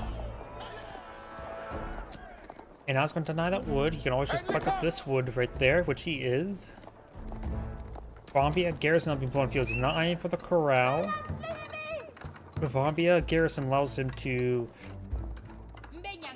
deploy groups of, I guess the best lack of a better term, a banner of units. Only cost, the cost gets entirely converted to gold, and then gets 20% discount on that gold. You now siege engineers being pulled on out as well. For the French, so even nice and battery rams there. Does lose a archer there. Maybe a good idea to go for javelin throwers. Javelin throwers do hit harder but slower than the archers, but they do of course, a bit more damage. Since they hit harder and slower, they can hit the Royal Knights for more than just 1 or 2 points of damage.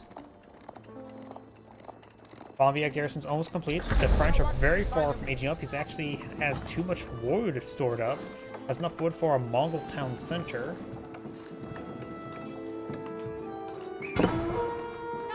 Just put a large amount of wood there. I'm putting some batting rams.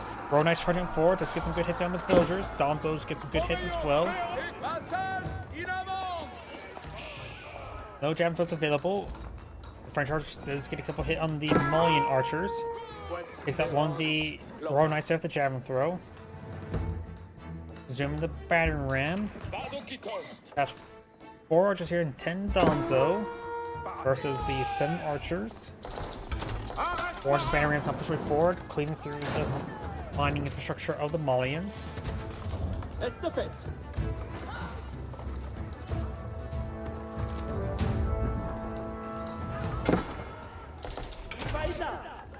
Big javelin throw hits one of the archers there. Of course, the archers do balloon sandwiches the veteran Donzo. We've got the Fonvia garrison pod, good group of archers there. Could stand to get something else, honestly. So the mines will start going down. So we've got this battering ram here. He's going to clean it up.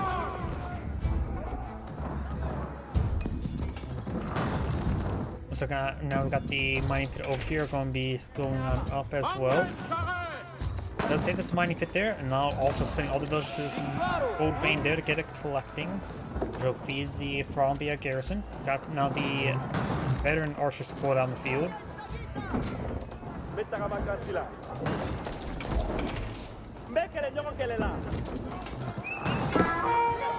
Archers get some hits here. Got some javelin throws here. Archers engaging these archers. Donzo now engaging. It's hard to say how many Donzo there. Oh, much better. So we've got a good number of these Donzo in this region, but there's still a significant number of the orange archers there. Orange archers are getting some great hits there on the Donzo. All Donzo go down, then the Royal Knights can push in immunity. Of course, the extra level of technology available, these archers can do some okay damage versus the Royal Knights. So right now they don't have any pierce damage research from the blacksmith. In fact, doesn't appear to be any blacksmith research at the moment. Another wave of Donzo put on the field. We go for a big javelin throw there. Does not. The archers engage the archers. The veteran archers are much higher quality than the regular archers. Though they're actually about doing the same amount of damage to each other. It's just the extra health at this point in time. Plus 1 pierced armor versus 1 extra damage. And that will cancel out, so we've just got the 10 extra health on these archers. Royal Knights hasn't gone down. This entire mining pit has been cleaved through. Villagers are going to take time to torch down these battering rams. No mining pit up here just yet. Want to make sure you get the mining pit deployed out before the gold vein gets exhausted.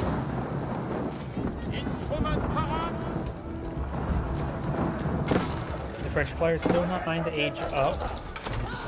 Blue has lost a significant number of villagers. And more villagers being cleaned up now. Still no additional pierce damage for these Malian archers. Those coming for the shank the Royal Knight. Does take the Royal Knight there.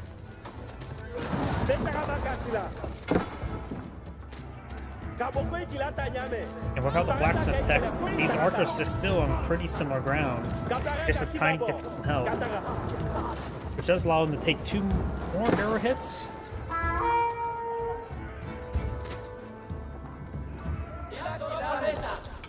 More Donzo pull on the field.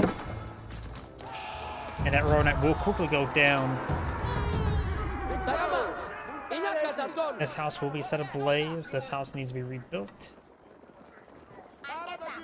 And now this mining pit is starting to be redeployed as well. Right now, Blue has this larger military force in the field. The value is also much higher as well.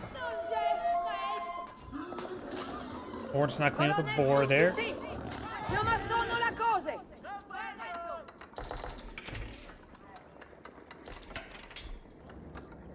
The mill's now going on up.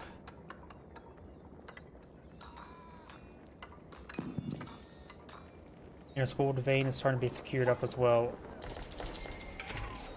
Forest poppers as well. Now blue's eyeing for counterattack. The military force is an even number. More batteries deployed by orange. Blue has not deployed out a keep here, nor does any stone claimed up to deploy out keep. Orange does have access to siege engineers, so you can go ahead and start deploying out those battery rams to cleave through these structures. We'll find some of these French archers there to not pick them off, however. The archers could start deploying out battery ram to force opponent to attack, which he is now. Military force is slightly larger in blue's favor. Quality is still slightly in blue's favor as well. Of course, now the battery ram's not deployed out on the field. Oops, also I need to alt tab. There we go. Hold up Rumble so I can see the live chat. No live chats. Pretty standard. I'm going for a big wave of walls. No relics claimed up by blue either.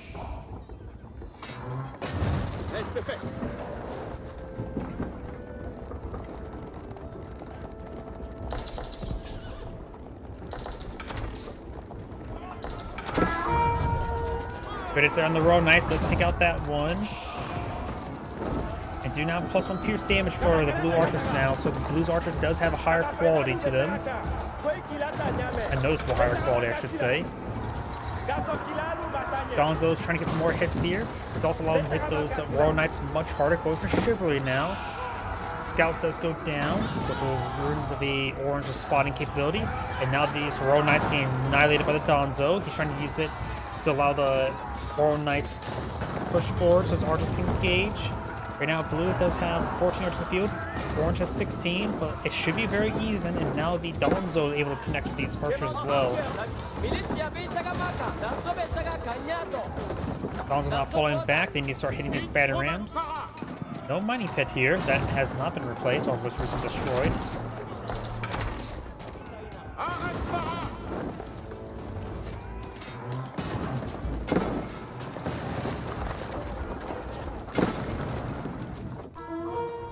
A large amount of this gold has been claimed. Starting to pull out moss here. He needs to make sure he gets a mining pit up before that vein goes down.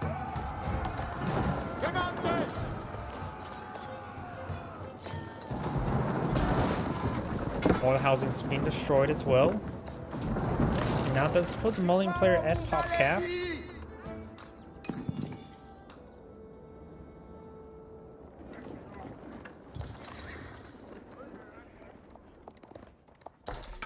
Right now, the Mulling player does have a larger force in the field and much higher quality.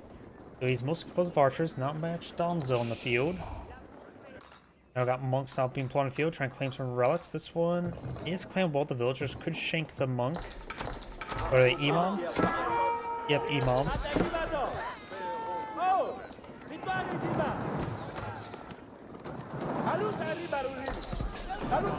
We get a good volley there on that Royal Knight. Royal Knight received a good volley there. Donzo's finding some of the scout. Scout does go down. Got a horseman here. Horsemen do go into versus archers. Horseman does go down. No more Donzo. Oh, there's a couple more Donzo there. Royal Knight does get picked off there. Horseman receiving quite a bit of damage there. Got a very good number of archers here. For these knights and archers, horsemen advancing forward in small numbers, not good composition. But the Royal Knight charging really forward, does get a charge attack there.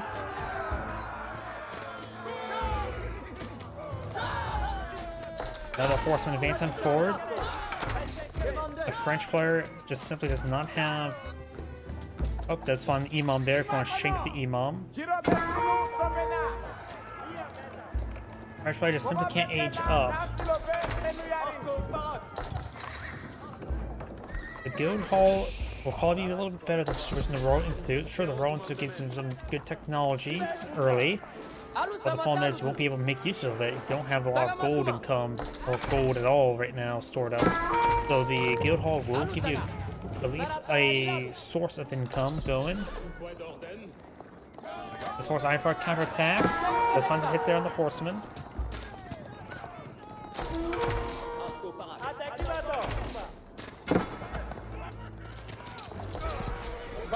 villagers do shank that horseman there.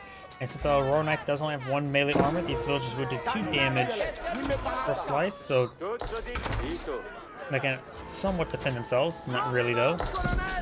There's there orange villagers there. This will help even out. With a free resource generation for the Malians, this should be relatively equal in income.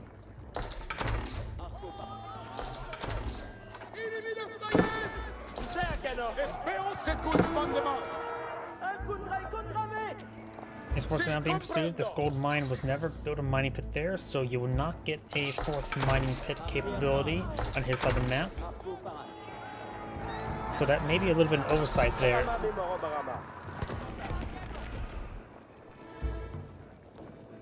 This force is just staying on the high ground right now, just trying to fall back.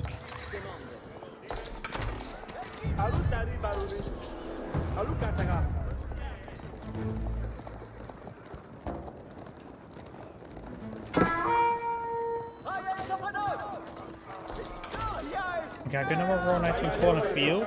We got a good number of cows deployed on L as well, so it's going to start bopping them. Try and go for another mosque here. Right now, Science picked up 1 relic, and it has another one being carried.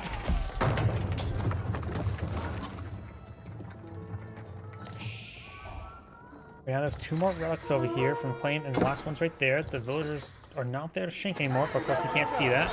Archers engaging the archers. Royal Knights trying to wait forward.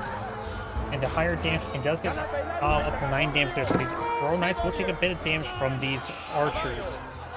And now they're being pinned there. We'll go down Donzo as well. There goes all that force there. Trying to stream forward more force here. It's not looking good for the French player. He has no gold for aging up as well. And yeah, he needs to start cleaning up some gold. He needs to age up and get out some mangonels. At this point in time, Arbos won't be half bad if they're fully upgraded, but we'll be able to get those research as well.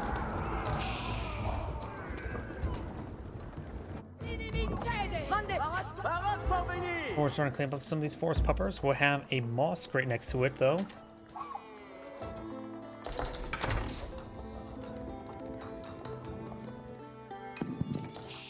Mining pit has been built up here. Gain some good gold income from it.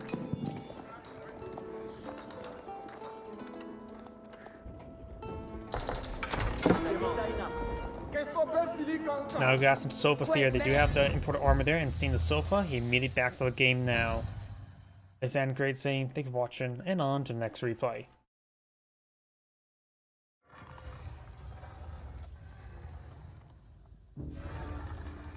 Let's see if there's any other replays.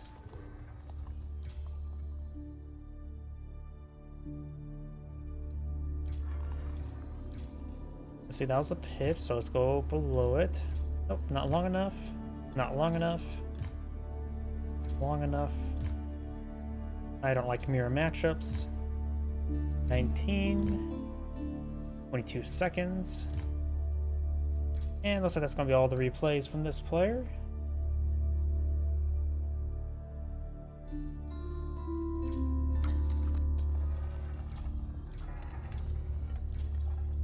Hidden.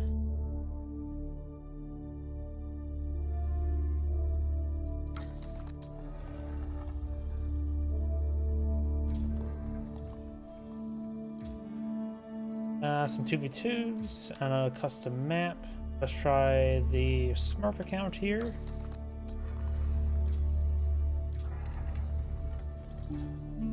Hidden.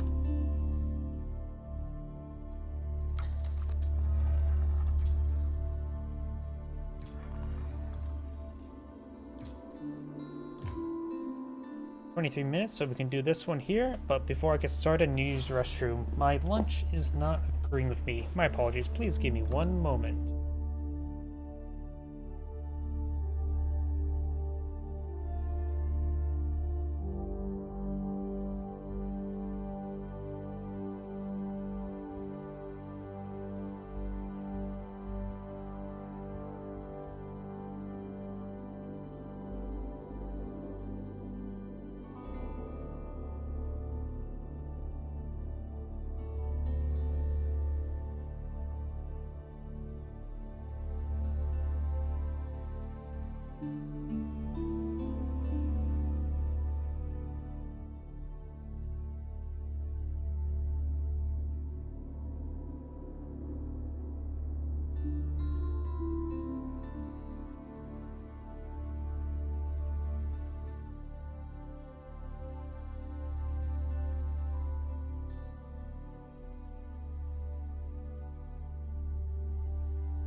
Sorry about that. My lunch is really not agreeing with me. So I may need to go again after this replay. In the meantime, let's go and get started.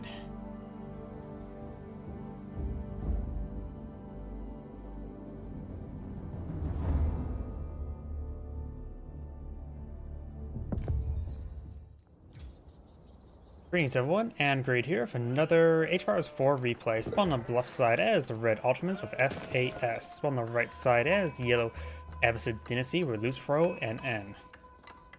Let's see now, Abbasid Dynasty versus Ottomans. Abbasid Dynasty, the Golden Age Tier 1 will give them plus 15% resource collection per, for all resources. Of course, will be improved later on. And versus the Ottomans, who just get, rather than taking time to collect the resources, they just get their economic benefits straight to military units, getting free military unit production. And plus with the Vizier, they get a lot of powerful benefits. Let's make sure the Ottomans selected there so we can see when the Vizier pops up. Of course, both of them classify Islam, so should be able to get some extra resource drop-off from berries, so I don't think the Ottomans actually get their extra resource drop-off. They simply just can't be able to claim a boar.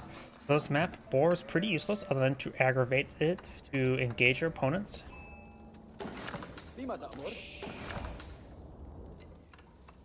Barry's not being claimed on up. We got now the House of Wisdom deploying a field, and he's going for the military wing. He's going to get us some free units of his own to engage his opponent's free units. Which boot camp will be very useful. Ottomans tend to be very aggressive in feudal age with their free units. Or they could just use the free unit as a good defense and they go for mass expansion. When it comes to unique units, the Abbasid can pull out some camel archers in feudal age, which hit hard. They're good against spearmen. They do both versus spearmen, and they do have good or effective reduce opponents' horsemen and other cavalry. So, it being cavalry archer, it generally wants to stay away from them being melee range. In comparison, the Ottomans do get the Sipahi. The Sipahi, a more powerful horseman that's more expensive, as well as has ability to improve its attack output or receive more melee damage in return. Good Minaris from point of view, which does give him some free berry bushes, as well as able to collect the berries faster from those said berry bushes. Do now have the wheelbarrow bring research as well. Oh yeah, I've been meaning to do this as well. Sorry about that. Got a handful of the free spearmen deployed field, designed to be a bit defensive. Now I do have the small free force advancing forward. Of course, it won't be able to do much for the town center. Now I got the free Sipahi being put on the field. He can leave these spearmen in locations where his units are gathering resources to prevent any sort of horsemen from overrunning them. Currently, right now, he's not pulled out any stable nor any military structure at the moment. So he is not eyeing to put any more aggression after this. He's just trying to keep his opponent corralled in the base. These are just regular spearmen, not even hardened spearmen at the moment as well. We do have a stable going up, as well as an archer range here. That's a bit of damage there. These spearmen are not upgraded either.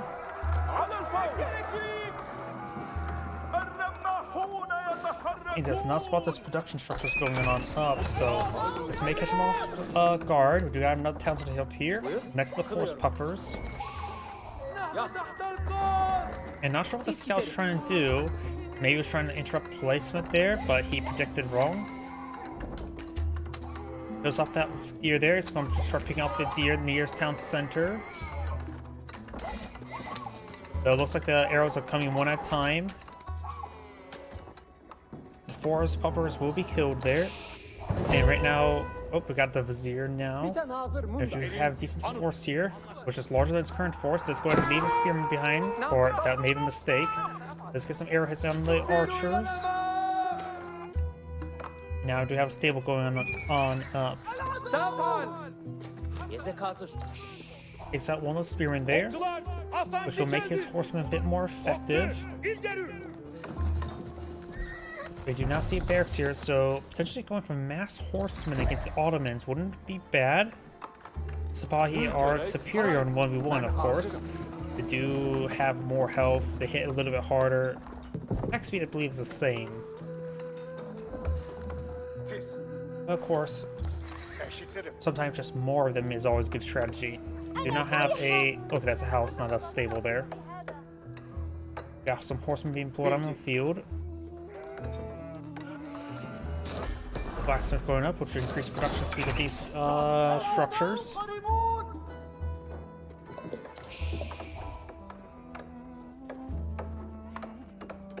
Fresh foodstuffs are now being researched as well.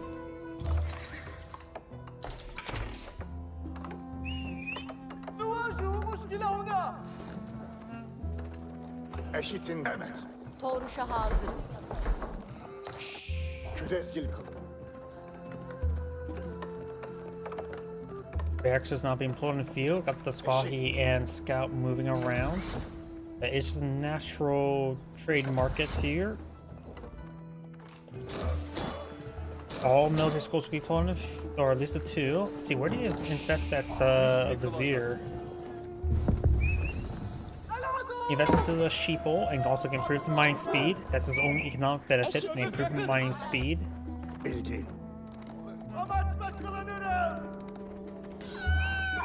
Oop, and that villager goes down to the Sipahi. It looks like they did use a fortitude ability.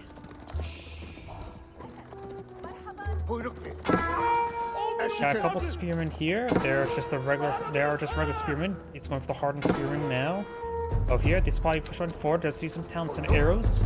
May want to get some pierce damage out sooner rather than later, as his pierce armor return.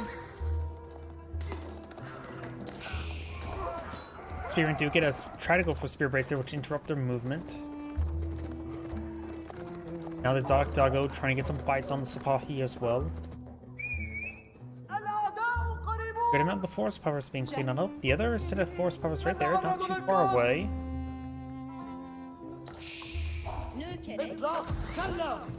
Scout will spot all the villagers collecting this gold. He's collecting up a lot of gold there. In fact, he's almost about to go to the next age. Want to see fast castle for the Ottomans. I think that's the spawn military unit that went down there, not a villager. Sipahi will find some hits there.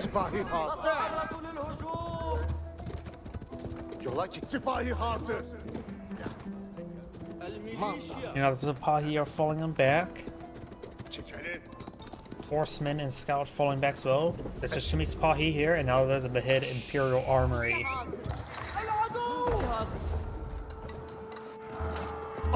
A Scout will bleed off the Sipahi. Horsemen do move at a rate of 1.88 tiles. The scouts do move a little bit slower. We'll find this horseman there. We'll get outnumbered. The Ottoman player, we're seeing all these horsemen. May just want to get out some spearmen as well. Siege weapons will not be useful.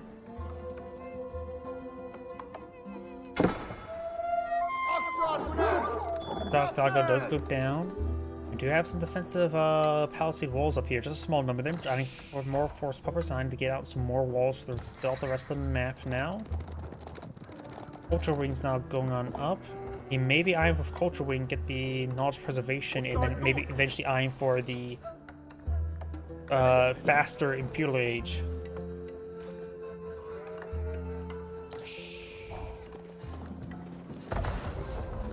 Right now, going for a mass cavalry in Castle Age may not be a good idea. Janissaries do bonus damage to cavalry at a pretty high rate of fire. They do cost mostly gold though. Horseman advancing forward, there's only one spear in there. Next stage has been researched, got another Vizier there.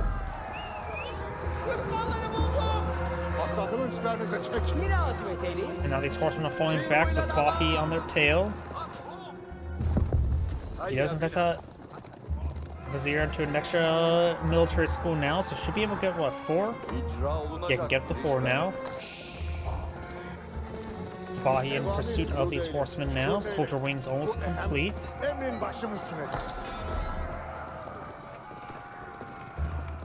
And now to see some Ottoman man-at-arms. Crossbows can engage them.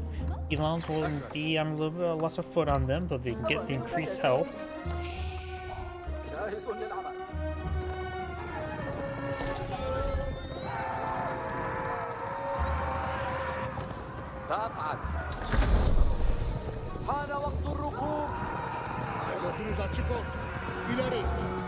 Preservation knowledge now being researched. Yeah, the absent player has probably a bit too much food at the moment.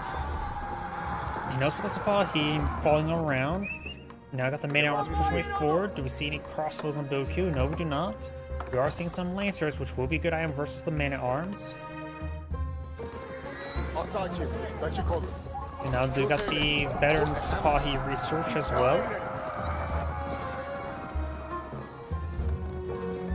More spearmen wouldn't hurt, so maybe a spearman crossbow would be a good composition. Lancers would be fairly good as well. The Ottoman player is not to float out any sort of spearman unit, no additional ones, but he is going for some Janissaries now, which would be anti-cavalry tool. So, going for probably a mix of crossbow, archer, spearmen would probably be a good composition. Lancers and horsemen can still be used along the flank. Maybe horsemen, yeah, both of them to engage, say, the siege weapons.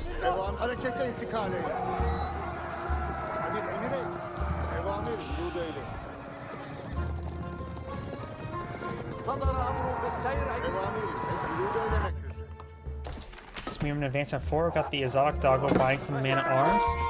Let's find some of these man-at-arms there. And horsemen here will go down. And not running these guys around, which means the Spahi could now ignore them, engage over here. Got some lancers here. As well as a good number of spearmen. Horsemen trying to hit these man-at-arms now. Playing for the rest of these forest puppers. He's actually going to run out of food on the map. There's some berry bushes for him to the plain though. Got some crossbows being pulled up the absent Dynasty player now.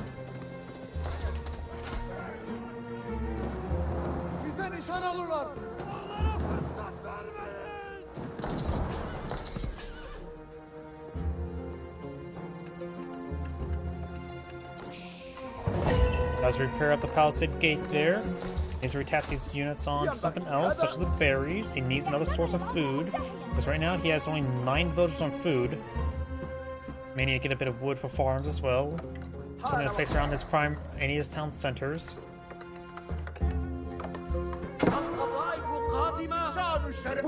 Horsemen do go down for the Spahi. We got this big wave of Spahi push way forward. He's trying to get the berries. These villagers are very, very vulnerable right now. In fact, they're going to get hit now. The only one Spahi advance forward, which will allow the lancers and the spearmen to advance on forward. We do have the phalanx research there. That'll be very good for the Spahi. as well as boot camp. The absent player does have a bit of wood to work with, so he needs to get out some farms, I would say. Actually running low on gold. Let's see, there's some gold deposits here and some deposits here. Oof. The absent player may want to get out some keepsons here. Put a keeper here to secure the gold and the stone. There's a lot of resources, valuable resources in this tight group area, so going for a keep or two in that region is probably a good idea. Over here, do got a good amount of stone, gold a bit more center. Try and put some walls there to help keep the berries secured.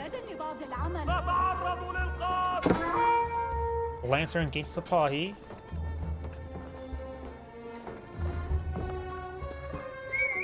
And this villager may go down. Red's only killed off one villager, Yellow's killed off 3. The Lancer does go down there. We do got a Metro here to support up these forces right now. Increase their attack speed by 15%.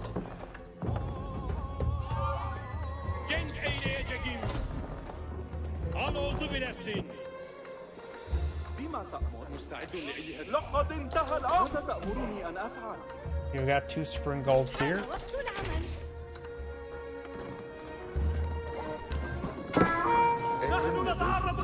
Rocks being cleaned up. Yellow's claimed 2. Red has claimed 1 and picked up 1. We got 2 mangonels here. That's one of the free mangonels.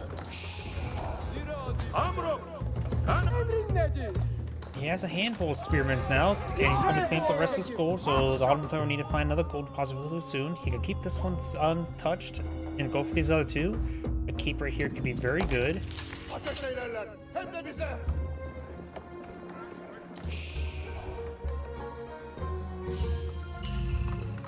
Absence right now pretty low on food. Has 31 people on food right now, the berries primarily. And that's going to be the last of the berries on the side of the map. There's some more here. Another reason why to get a key, I would say.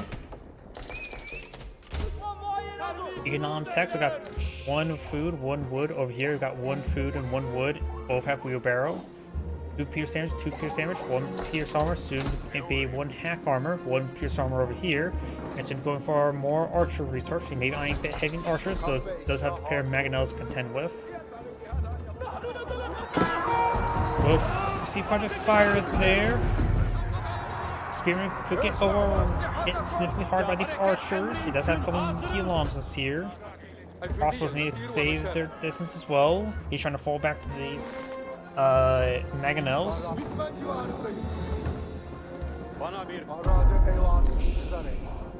Of course, with the meta nearby, these mangonels also get their attack speed increased, which is making them very effective.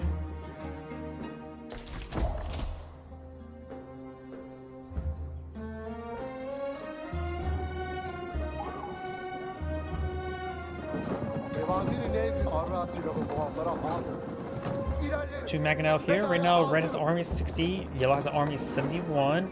Quality is definitely in favor of red, however. He does have currently 5 Janissaries here, so the cavalry will get required to advance towards that. So we're trying to find some more of these units. And we do got Ians everywhere. We're trying to claim these sacred sites. Yellow is contesting 2 of them. Mangonels will find a pretty good hit there on these villagers. We've got a couple of spring golds here. Also 1 mangonel for yellow. It's a pretty good choke point here. Spring golds can dance around the forest. We now got the Sipahi and Lancers, a couple of scouts and a Metro trying to push their way in. Spearman need to start hitting it. Does have a couple of crossbows here as well as a horseman. This force will be cleaned on up, but he will save the villagers. We'll take out that 1 crossbows there. Now these villagers can potentially get hit significantly hard. The villager needs to run over here. Some of these villagers will get pinned right there. Good amount of force. This force is pretty much trapped in here, but could get some good work in. Red's other force is advancing forward. A significant force here, including the 2 mangonels and 8 Janissaries. And he has no defense force here. Does rebuild those walls. He does have this force not pushing forward. This Lancer will get gunned down, literally. So got his force being pursued. His archer force is getting back up here. Farms are being hit as well. And he does need that food still. He's losing numbers of farms, so these villages will go down as well. Yellow has a significantly larger number of villages, as he does have a 2nd town center. Mangonels just goes pretty forward, so this force that Mangonel can get overwhelmed. Let's get a poor hit there. Got 2 Mangonels here. One of Red's Mangonels to go down. Both Red's Mangonels to go down, so this Yellow's Mangonel. Got this force main support. If the Mangonel's now down, Yellow's force can engage in melee. We got a good number of crossbows here. We got large number of crossbows from both sides. But overall, there's more armor for Red, looks like. Spear gets some great damage there. So got the Janissaries firing away. They have absurd rate of fire. With the nearby Metro, they're getting high rate of fire. That force just got disintegrated. As this force was smaller and heavily light in the siege weapons, Yellow did a good job of picking up the siege weapons, the Mangonels before entering on in. Allowing them to get a quick and ease, and now it's going to get a mass counterattack. And since the Ottomans rely on those reuse quite a bit, it will take a bit of time for those forces to get recovered. There's a good number of Janissaries coming out, but the archers, the composite bolt archers, will get some good counter to those Janissaries because they do have more range. Janissaries have less range than a standard gunpowder unit. They have a range of 3.5 as opposed to 4. And these archers do have a range of 5. And have a really good rate of fire. In fact, this entire force is, barring these handful of man-at-arms, are very vulnerable to those composite bowmen. And he does have a good number of crossbows to engage those man-at-arms as well. Got down all the force puppers there. He's going to get some more Mangonels, honestly. He's getting Spring Gold on the field. I think they've been hitting Imperial Army's Iron for a free Spring Gold. Yes, he is. Archer does go down. This one has been cleaned up with Yellow. Got the 2 EMs. Everyone's debate. Is it the... Okay, no, I was going to say something about Sunni versus Shia. That's probably not a good idea to bring that up. We do not have the... most of those Janissaries do go down there. Yellow picked up Red Spring Gold as well. That allows his Mangonels to reign supreme. His force is mostly infantry. Very, very weak to the Mangonels. He's got the measures through the pierce armor, not the attack speed at the moment. Massive hit there on those forces. Spearmen still have good numbers, so we can't force him to one of the archer force. He needs to get out some more Spring Gold. Red Spring Gold immediately goes down, I think, both of them hit Imperial Armory. It'll be another minute 46 before he gets another one for free. He needs to get another Siege Workshop. He does not have another Siege Workshop on the field.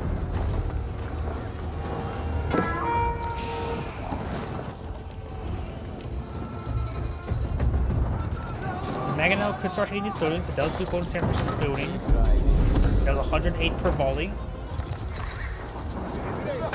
Or was it 96? Should be actually 96 per volley. Still pretty good. It's a great hit there on those units. And now they're being... It's an urbanized area, and these archer force would neither any sort of these range units. Or not range units, melee units. Janissaries do not have enough range for the urbanized environments. They actually got annihilated by the Mangonel.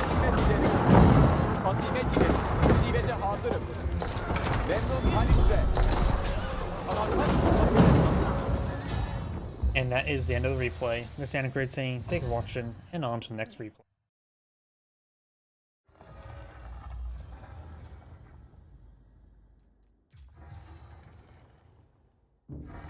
I wonder if there's any more replays I can fit by him.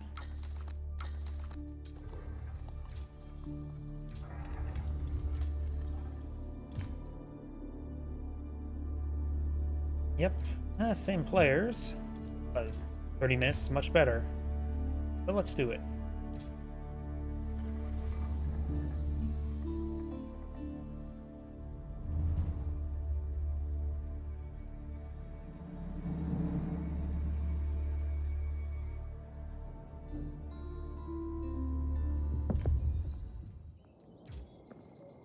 Greetings everyone, and Great here for another Age of Empires 4 replay. Spawn on top left side as the Yellow Ottomans with Lucifero and N. Spawn on left side as the Pink Holy Roman Empire with Kill Jardy. And it looks like he's immediately sending over 3 villagers there for the ships. Usually I like to send only 2 and have the rest collect up wood. 3 will allow him to get a lot of fish from the shore fish, so he may be eyeing for that. That's why he's going for so many villagers there. He's eyeing for the shore fish as a fishing resource. It is a good source of food. Fishing shore fish does have the same collection rate as deer. But of course, you don't get the improved carrying capacity for it. And we do have an early barracks here. Looks like the Holy Roman Empire is going to punch his opponent. Not eyeing for fish, eyeing to engage the opponent with spearmen. And does pull out a dock here, more on his opponent's side of the map as well. So let's talk about economic benefits. The Holy Roman Empire skip economic benefits, barring one vizier to get extra gold mining speed, and go straight and refine. It's just free military units. And the Holy Roman Empire does of course have the prelates get improved gathering speed to inspire the villagers by 40%. And most people go for the Akin Chapel, which also improves in a massive radius by 40%. And he is scouted incorrectly there. He does get a barracks here for defensive spearmen. Very nice. The villagers could stand and fight against the spearmen. And it looks like the Ottoman spearman will get the first stab there, so he will inherently win, but got more spearmen coming forward on the field. At this point in time, in the Holy Roman Empire may go for the Menwork Blacksmith, I forget what exactly it's called, which could allow his spearmen to get +2 melee armor. And horsemen as well. Which would be probably pretty good versus Sipahi. The Ottoman villagers here to help out the spearmen. He needs to get out some more spearmen now. Let's drop a bit of food there. He's playing pretty low on food. He's actually out of population space as well. So losing some population space could be helpful. Does save this villager. Is going to be cast on this food resource there. Does lose a spearman. Now those getting hit. Got this spearman here. Very wounded. Very messy engagement there. Does lose that villager there. Very nice. That's just down to one villager in this region. Going for more spearmen now. Oh, I should do this a long time ago. Right now the Holy Roman Empire does have 5 villagers on wood for the spearman production. And we've got 5 on wood for the Ottomans. Well, you need at least 5 villagers to maintain ship production, let alone ship and spearmen. We've got 3 spearmen here, 4 spearmen here. One of them is quite wounded, could be picked off quickly. And you could go for 5 spearmen and try to go from outposts in this region as well. But right now the Ottoman player will get the fishing ships. There's 3 deep sea fish here. And since I'm a bit far away, I would say maybe no more than 12 fishing ships for the deep sea fish, even a constant source of fish for the long term. 2 will not reach a soft cap. 3 will reach a soft cap. It will start slowly decaying down, then you can pull out another one there to withdraw from the larger stockpile of 1,000 food there. So I would say putting 3 to 4 fishing ships on per deep sea fish is probably be plenty, and then put a couple more on the shore fish as well. We got quite a bit of shore fish missing right there. I wonder if it was dock was pulled out there and was cancelled.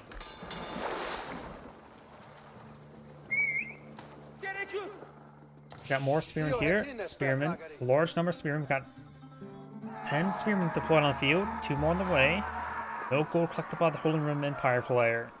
The Ottoman player is not collecting gold either, so both players are still pretty far away from actually getting the feudal age. And right now, the Holy Roman Empire player could eye for a feudal age. Actually, no. I was going to say for man at arms, but you could also go for the Menwork, what's it called? Minework Palace or Minework Blacksmith. Unique blacksmith to get out +2 melee armor for a spearman. Make it so spearman engagements are pretty good. Additionally, that same resource will also give you +2 melee armor for your horsemen, which will be very good versus the Sipahi in feudal age. Additionally, that palace will also can give your knights +2 armor. So I think that's, yeah, I think that is restricted to Castle Age because you don't get knights until Castle Age.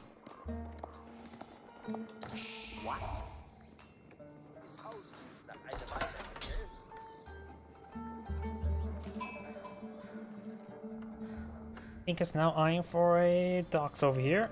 He is collecting some gold here. He may be eyeing for some archer ships. Maybe a good idea not deploy our fishing ships. Go straight for archer ships.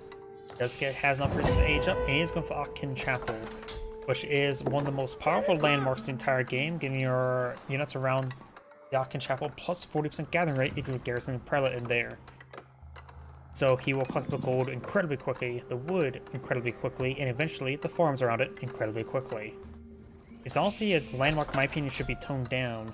The aura around it should not give full benefits from the prelates. I would say Compared to a lot of other economic benefits, I play Mongols. Mongols, in my opinion, is one of the weakest factions in the entire game. They don't get good economic benefits. Which I should make a... I have like a... I could make a video explaining why I think the Mongols are actually one of the weakest factions in the game. Or civilization's entire game. We do not have the twin meta race being pulled on the field. I would say make it limited down to 20%, but compared to a lot of other civilization benefits like the Absid, their Golden Age Tier 1 could be honed down a little bit as well, maybe from 15% to 10%. We've also got the EMs here. I think he has gone to the AoE healing. Speaking of which, we probably should switch over to... Oh, we do have the Ottoman player there. I didn't hear him actually select it, get the Vizier. Now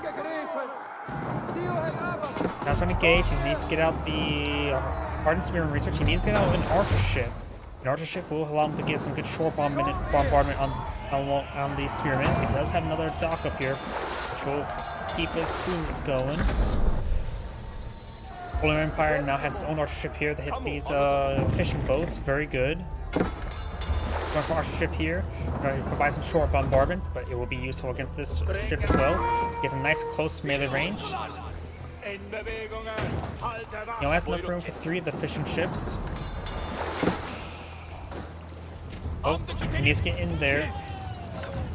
And there we go, got the Archer ship there. We currently have 14 Spearmen here, Hardened Spearmen versus the opponent's Hardened Spearmen. Good shore bombardment there. Let's get some good hits on that fishing ship. The Archer ship needs to hit both the Spearmen advancing and the Spearmen and the Archer ship. Now she's trying to hit these other forces there. The EMs here providing some massive health regen benefits. They are keeping these Spearmen all topped off. His Archer ships are falling back. We do have a fire ship here. He should have gone for something else. The Springgold ship. Oh, fire stations. Let's see. Military ship, so it does not affect the fishing ship to get health regen out of combat. Very handy. Just make it so you can, don't have to sit around the dock and be healed all the time. He does lose that Archer ship there. Does lose the fire ship as well.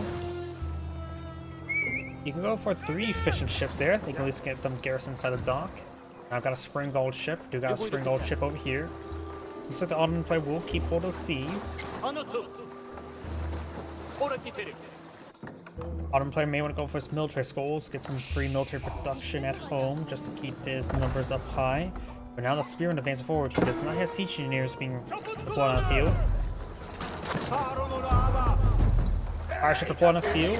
This may be able to finish off that Springgold ship. Got the Springgold ship. See a bit of fire there. Let's take out that fire ship. It does save his Springgold ship there. It does take out his opponent's Springgold ships. Now the Spearmen are able to take the dock.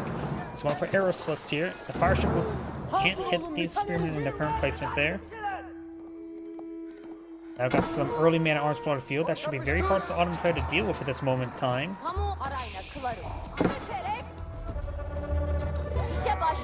Middle Age on man-at-arms is what most factions have trouble dealing with. It's one of the hardest units to counter in the entire game because most factions do not have a counter to the Feudal Age man-at-arms. Horsemen are inherently weaker. Sipahi may be able to are relatively similar.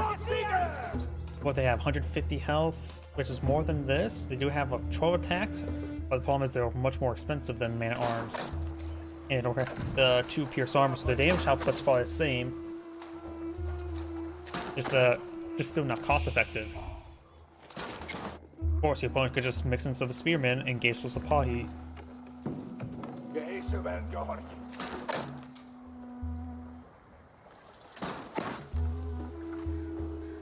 Dock will go down. The Ottoman player has secured the sea. He's able to get out more fishing ships. He needs to spread out his fishing ships a little bit more. He's going to overfish one patch.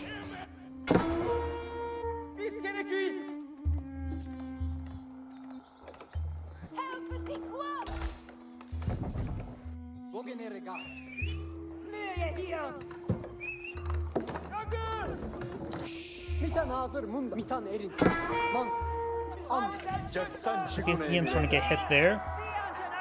You may be able to take out those EMs. Taking them out will be very handy.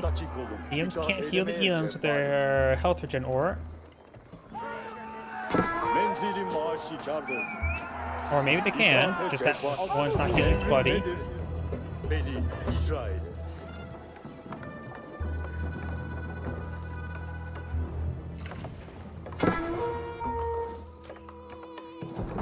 So I get a bit damage there. Does stop this Palisade wall from being built. Does not stop the other Palisade walls from being built. Going for market now. Bottom player does have a good amount of food coming on in. Got March materials for the Holy Roman Empire now. Holy Roman Empire generally gets the best man-at-arms entire game. Close second, in my opinion, will probably be the English. Third would probably be the Guillaumes and the Palace Guard, which are the only other unique ones, honestly. You got the Istanbul Imperial Palace. That's the rarer of the... You rarely ever see this one get built out. Let's see. Action generates Imperial Council experiences doubled around the landmark. And increases the Vizier point limit by +2.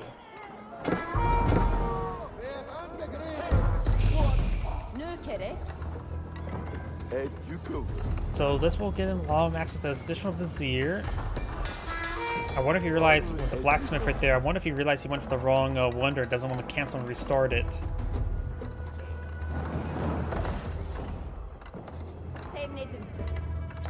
Let's take a quick look at the Istanbul Imperial Palace. I rarely ever see this one here.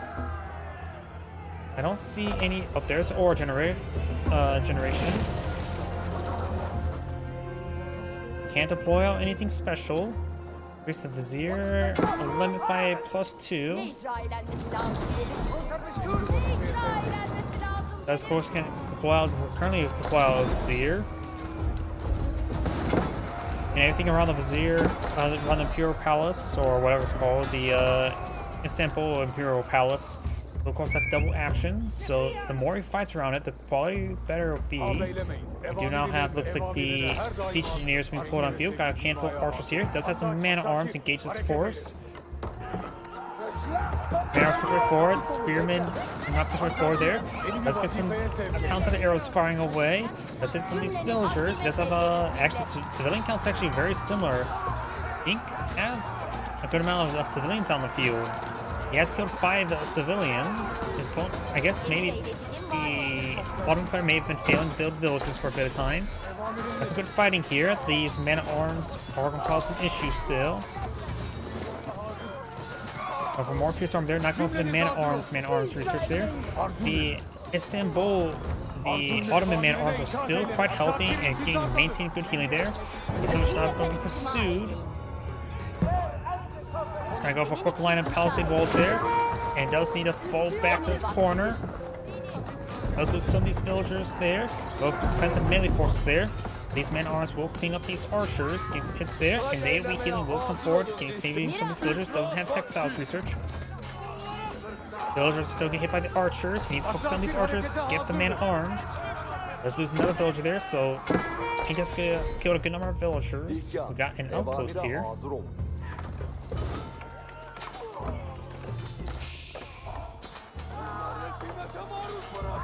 A good number of those villagers have gone down. Pink Silver killed 12 villagers. Got 9 fishing ships there. Let's get this tower garrison for that single villager. Archers push way forward, kills off another villager. I wonder how much Vizier he has at the moment. He does have currently 2 Viziers soaked on up, so that does give him... He has quite a bit of Vizier. Didn't actually spend one, so he just got 1 Vizier so far around the Imperial Palace. He could go for some emergency Janissaries. He doesn't have any military schools though, so never mind. He has 0 military schools deployed on the field. He may want to fix that. So you could go for also the military schools deploy out like the Lancers and Janissaries. Maybe a good idea to go for some Lancers right now.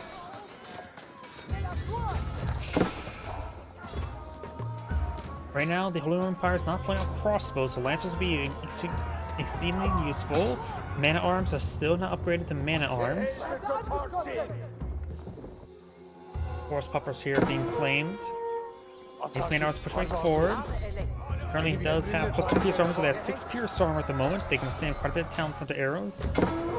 Do got a fortified outpost upgrade right here. It does have arrow slots, apparently. He's still in the feudal age, so it doesn't have spring golden placements. He almost has enough food to go up to the next age.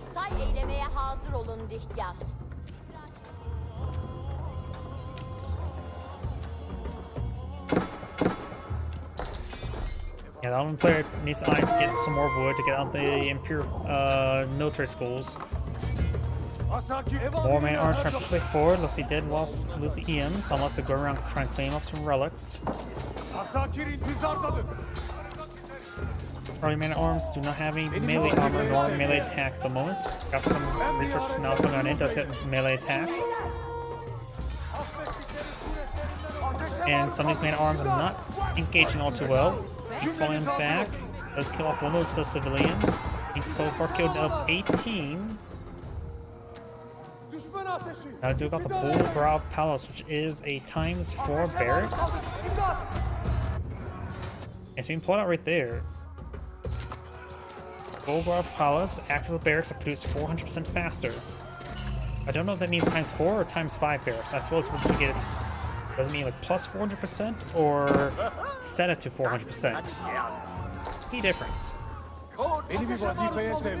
Is it multiplication or multiplication add as a apply modifier? Man arms is seeing quite a bit of damage right there.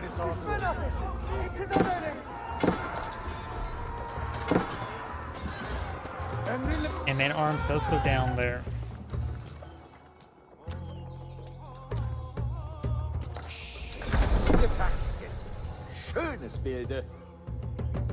Bulgrov Palace now deployed on the field. Man arms take 4.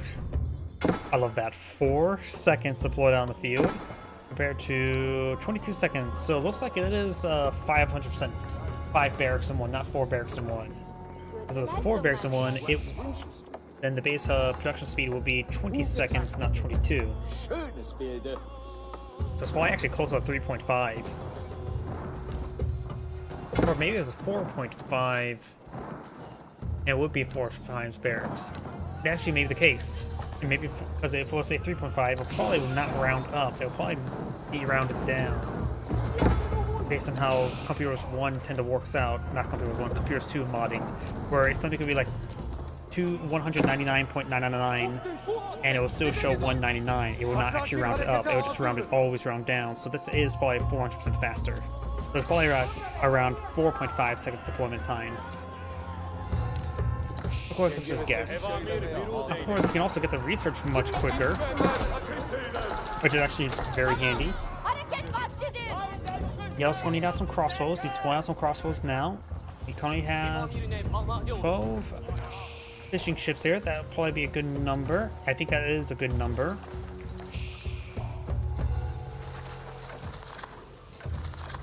He needs to make sure you spread out these units. You can see this one's been overfished, so now the other one's going to be focused on, take a bit of time to regenerate. Probably could take a handful of those and start collecting the shore fish as well.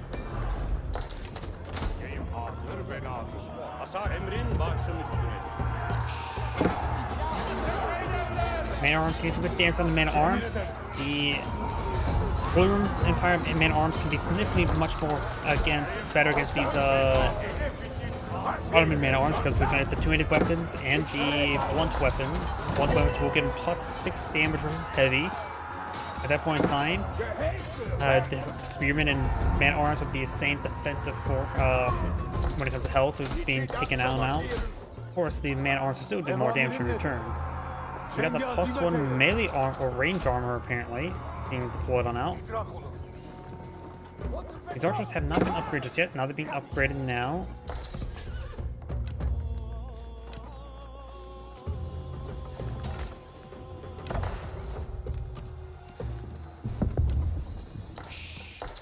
And we do have now the faster military schools, does have the more military schools. Has so far 0 military schools deployed on the field. He needs to fix that. There's some stone there he can claim.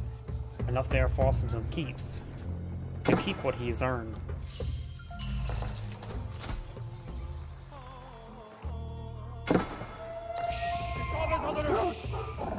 Lines are now pulled on the field, trying to eye for another engagement.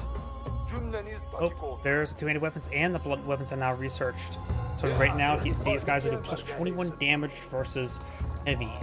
Or 21 damage versus heavy. Ne uğrayayım? Beni bir vazifeye... We got a battery ram trying to be pulled on the field as well. Not properly being tasked though.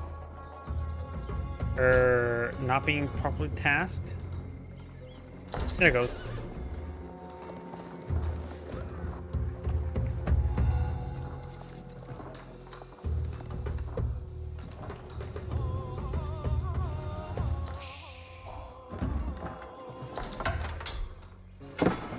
Got a good number of crossbows here. He's may want to get some mangonels also as well. The AoE damage would be very useful. Got a good number of archers here.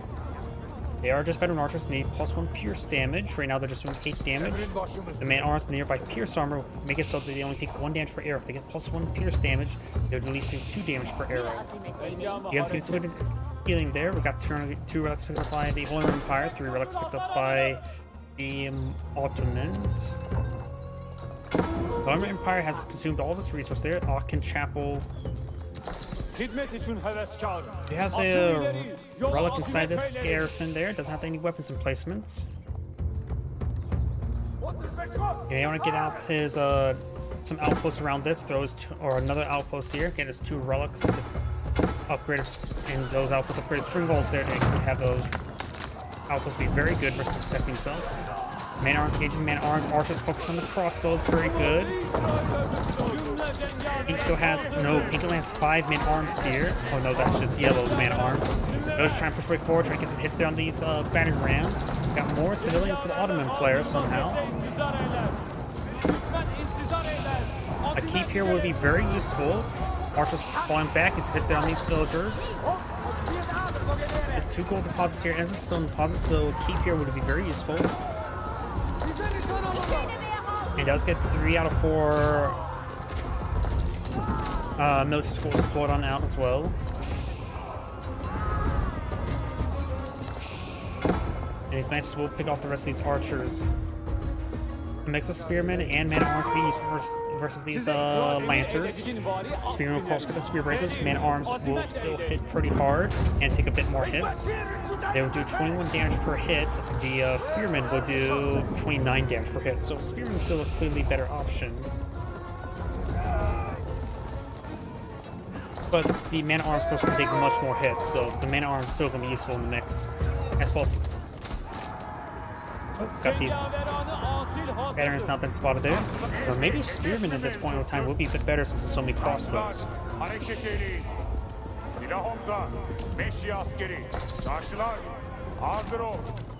go the spring bolt there, does lose the battering rams. Bullgraf Policeman point of view. Honestly, Landsknechts wouldn't hurt. Landsknechts hit hard, and with the AoE swipe, they can do some significant damage. They do also move reasonably fast. Cenge ve sevki dimaya hazırım.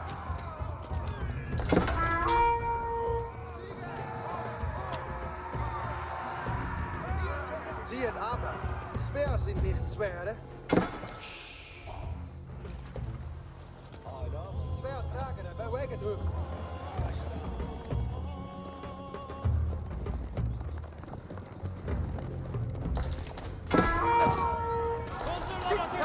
We got still a number of archers here. Getting some regular archers wouldn't hurt to get these crossbows. Gotta make sure he needs a Q move a rally. That's how the Bullgraf pulls there. Spearman now trying to engage. Let's get us some spear braces there. Picks up one of the lancers. Archers trying to hit these crossbows. Crossbows are not going to be good versus these spearmen. They do hit hard, but don't have really good rate of fire.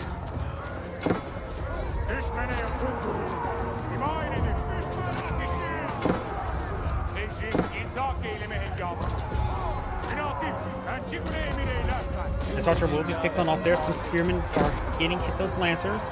These spearmen need to go down south and hit these lancers probably. Let's go get a spear brace on that lancer there. The lancer does go down. Got some man arms in the street as well. Archer's getting a good job of focused down. The crossbows. You may want to focus on the crossbows there and not hit the villagers. They'll pick off some of the villagers now. They take out those crossbows, and then you can take time to get off the rest of those villagers. So no spring golem placement there inside this outpost. Let's get some hits there on these villagers. King's army here will be cleaned on up. Another Vizier is now available. Not currently selecting at the moment. You may want to go with Advanced Academy, honestly. I'm telling you, Hills wouldn't be that bad. See, Jordan Hills or Advanced Academies at this point in time would be good. Action Mind Speed would be useful, especially for with the stone. As with all the gold, there's a lot of gold in the center of the map. You could opt for some traders. Excuse me. Ugh. He doesn't need the emergency Janissaries just yet because he's supposed not to rely on cavalry at the moment, and the crossbows will be becoming more so than even the crossbows to those archers.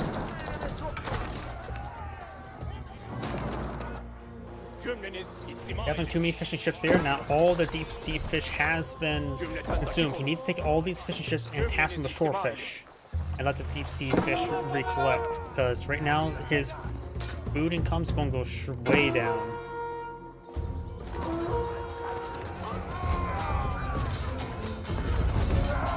Does have another nearby meta there, but increased attack speed. He's going for Pierce Armor actually. Meta could be focused down there as well. And the Mana Arms being put on out for yellow. So since the opponent's not pulling out Mana Arms, he's going to pull out Mana Arms. These Mana Arms, of course, will take 2 damage per arrow. And he does focus on the Meter. Meter does have the +1 Pierce Armor effect, so it has 3 Pierce Armor. Does take out the Prelate.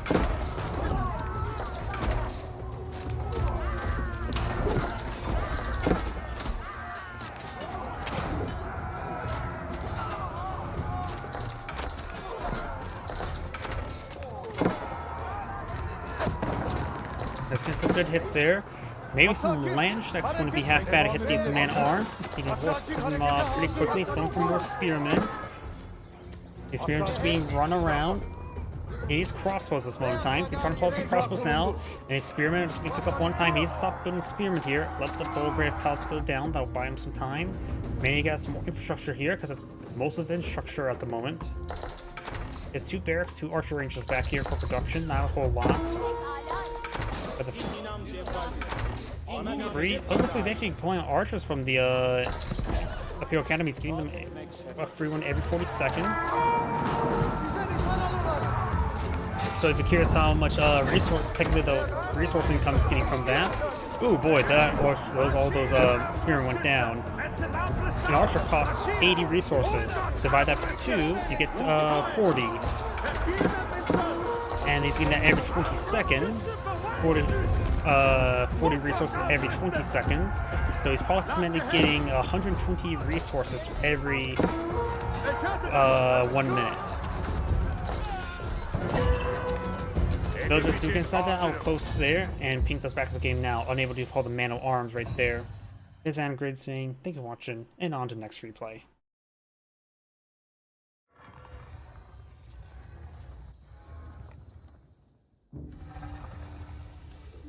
Let's see now.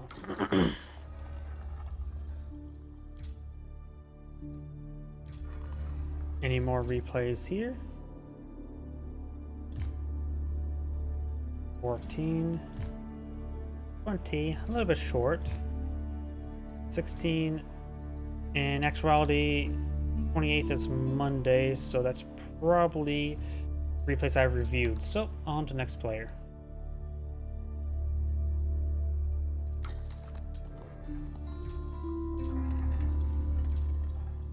Hidden.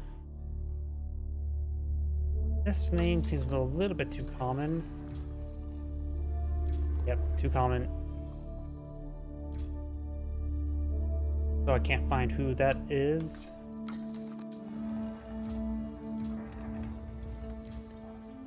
Hidden. That name's too common. Let's try this name. That's on 23 days ago, so that's probably from the previous patch. Yep, previous patch. 14 days ago, 53 days ago, 13 days ago, 15 hours ago. This one worked. And we got some games here. Oh, we got a 37-minute one here.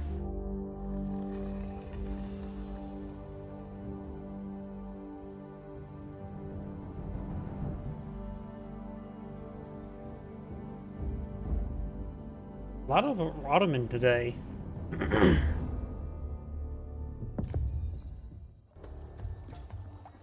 Greetings everyone, and great here for another H-Powers 4 replay. Spawn on the top right side, or just the right side, as assigned Ottomans, we have Knish. Spawn on the left side as the Holy Roman Empire, we have Divine DFP. Let's see now, do you have, looks like this map is a custom map. There's a good amount of fishing deposits in the middle of the map, contestable by both sides. And now let's talk about the economic benefits. And for economic benefits, the Ottomans can deploy out, rather than taking time to refine resources, they can go straight into free military unit production. So the day will have one vizier to get some extra gold and mining collection. Is it gold or mine? It says village mining speed, so should affect stone as well. And the Holy Roman Empire does have the prelates there to inspire these villagers to collect 40% faster. Of course, depending which landmark he goes for as well. You got, of course, the Minework Palace or the Aachen Chapel. The Aachen Chapel, in my opinion, is a little bit overpowered when it comes to Feudal Age landmarks. Or, of course, got the Minework Palace, which gives them some powerful technologies, as well as a cheaper blacksmith, making a Feudal Age man-arms rush very, very powerful. Now we do have a spearman being put on the field. It is from a barracks. The eyeing for as a spearman to protect his fishing. Got the fishing ships to put on the field, as well as the fishermen.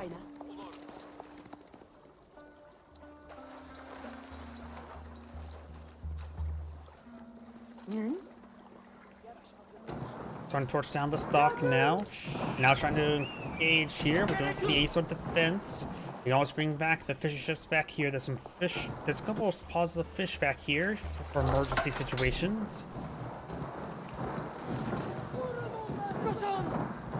We now have a spearman here. Got the Aachen Chapel on the field. He may want to get out of barracks as well. He's rushing it out. He needs to get out of barracks so he can get out some Feudal Age man-at-arms. This will help improve his gold collection rate, as well as wood. So it will be partially spliced off the edge of the map, but should still get some good farming around it as well. The village is not complete. He needs a barracks out as soon as he can to get some man-at-arms. You can always pull back the fishing ships back here for safety reasons. And he's going for a backline dock here. There's some fishing, short fish here as well. Wind Minaret Meteries being put on the field. This will give him some free berry bushes. Scout trying to stab that villager. Spearman being pushed around. Scout does get some bonus damage versus Scout. Dock has been completed there. Now it's me going to try to start torching it down. Does have, of course, the shore fish being claimed up here. He needs to get out a barracks. He doesn't have a barracks at the moment. Probably should let the fishing boats sort of just be there. Oh, goes for an archer ship. Our ships provide some good shore bombardment against these lighter units. Does get a max range hit there. He needs to retarget the archer ship to one of these closer units. It does go for a Springbolt ship as well. Besides eyeing for a tower here. Does get interrupted. And the dock has been saved. Got another dock up here as well. We got a couple Springbolt ships there. There's some walls there. I wonder if that makes the air permanently intraversable, but it looks like the water does not get removed. May want to go to find outposts in this region in order to get some defensive arrow slits.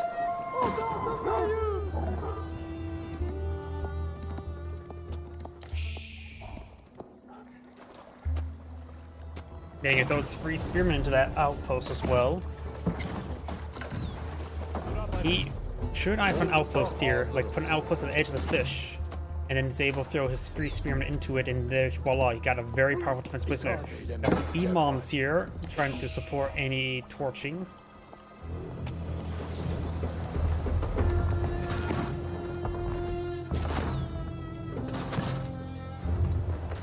Going for another line of defensive palisade walls. Want some more fishing ships, not eyeing for an outpost. I'm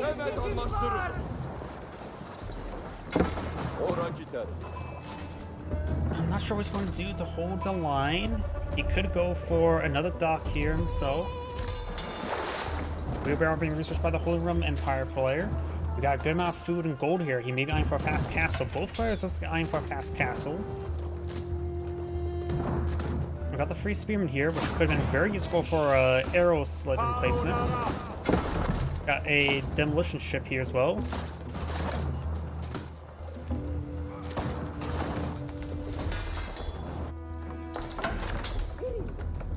More free spearmen. 2 docks. He's not going to torch them both down with spearmen. Going for a spring gold ship himself. It's a little bit late for that. Got the Regniks Cathedral not going up. There's one garrison up inside the dock as well.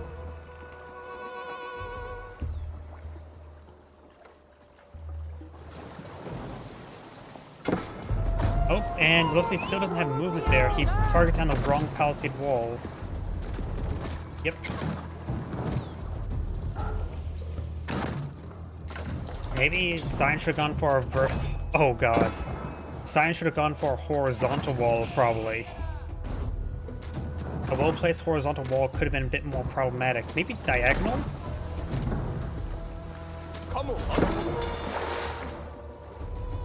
So he realized as well that he couldn't break through immediately. He has 1 spring gold ship here. There's 2 spring gold ships here, as was a fire ship.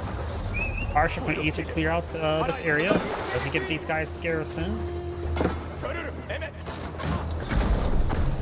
And now got Castle Age for the Holy Empire. Castle Age on the way for Ottomans. And the fire ship will escape on through. We'll get direct hit there. Trying to repair it up now. Got another fire ship here. Airship needs engaged, except it's pretty hard for him to escape on out there. And there goes a spring gold ship there. Cyan may want to cool it off, may want to stay on defense for the time being. And also the Spearman and Horseman will actually torch down this backline dock. It was already pretty damaged. This dock is still here, the important one. And a good number of fishing ships. Mid-hit Imperial Army is going to be pulling the field. Maybe going to go immediately for not for free Maginot, but free Spring Guard.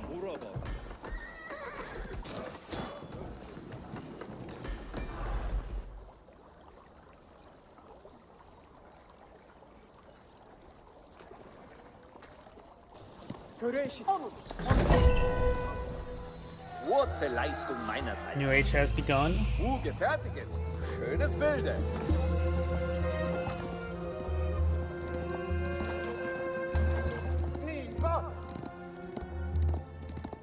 We got 2 Lancers pushing way forward. Or no, those are Knights, not Lancers. Same difference. We got a good number of defensive Spearmen here. They're all hardened Spearmen. They should be more than adequate to fight against these Knights. Knights now push way forward. The Spearmen will eventually spot some of this stuff. Spearmen now in pursuit of these Knights.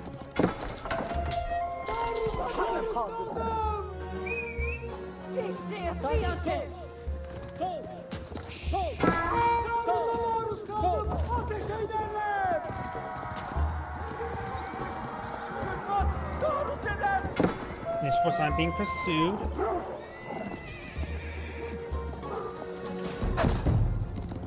Spearing Gall is firing away. Get some good damage down the Knights.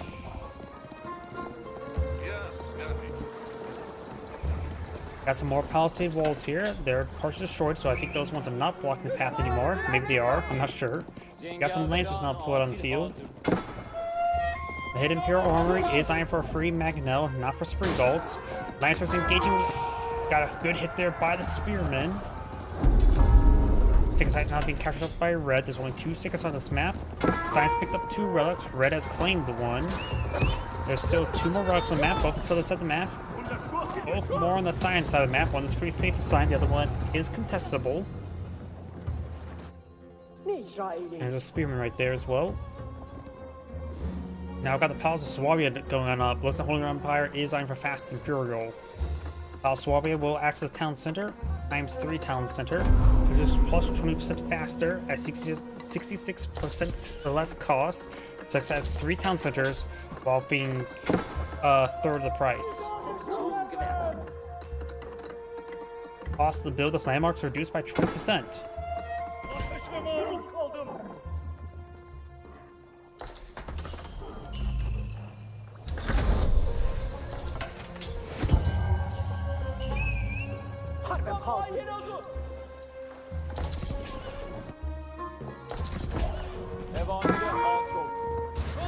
Does find some good lancer hits there, taking on these villagers. Scout could have finished off that one. He does not have textiles here. Scout does finish off that villager. And these lancers are falling in back. Got a couple more lancers and spearmen down here. Science picked up a 3rd relic, could climb this 4th one.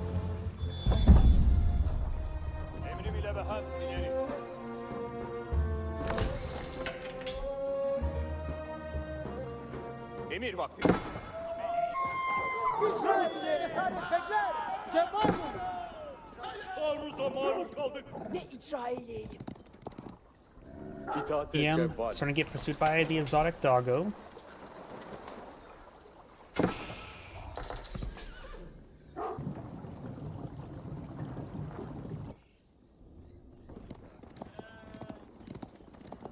Hengama hareket. İtaat hazır olun bekler. Oh, and I do hear a Magno pull down the field. The music has abruptly stopped. We do now have more wood chopping to research, so all the basic research for red. It was Imperial Age. Science is right now non-Imperial Age, and pretty far from it. Another barracks pull on the field. Swabia will build pretty cheaply. He's still building from the primary town center. It is still a bit more expensive. Hizmet için heveskarım. Hareket eyleyin bekler. We do not have these Knight Lancers pushed forward. Does get a good hit there on that villager. We'll find good enough of these villagers right here, exposed. There's 2 gold deposits here, so red does need to keep this area secure. Is that a good number of villagers? Good villager queue being pulled on field. Both sides maintain good fishing collection as well. Science now trying to torch down this dock. He does have a couple spring gold arrow ship there. Magno finds a good hit there on the arrow ship. He is getting healed up by the dock. But one more Magno hit, he can go down. He's getting ready to dodge it. He does not dodge it there. He does lose the arrow ship, does lose the dock as well. His fishing ship needs to fall back through here. We could avoid a dock way back here. That's one right there, and it'll help you collect some fish. Collect these safe fish there, and you can always long distance harvest those ones. We have some Janissaries spawn field that may have been the Vizier. Yeni içeriler. It is from the Vizier. Does have the +1 military school. Doesn't have the plus production just yet.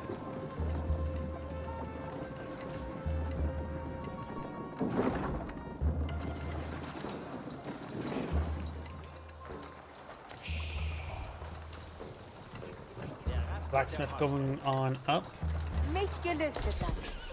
He has a siege workshop as well. He may need to get some, at least a spring gold, maybe 2. Right now has no military units really on the field. It's going for the men-at-arms. They can be upgraded. Gun weapons will be very useful. Blunt weapons can be marginally useful against the Lancers. But right now, mass men-at-arms could be useful as long as he has some spring golds. Janissaries will still hit hard, but they'll hit less hard versus them.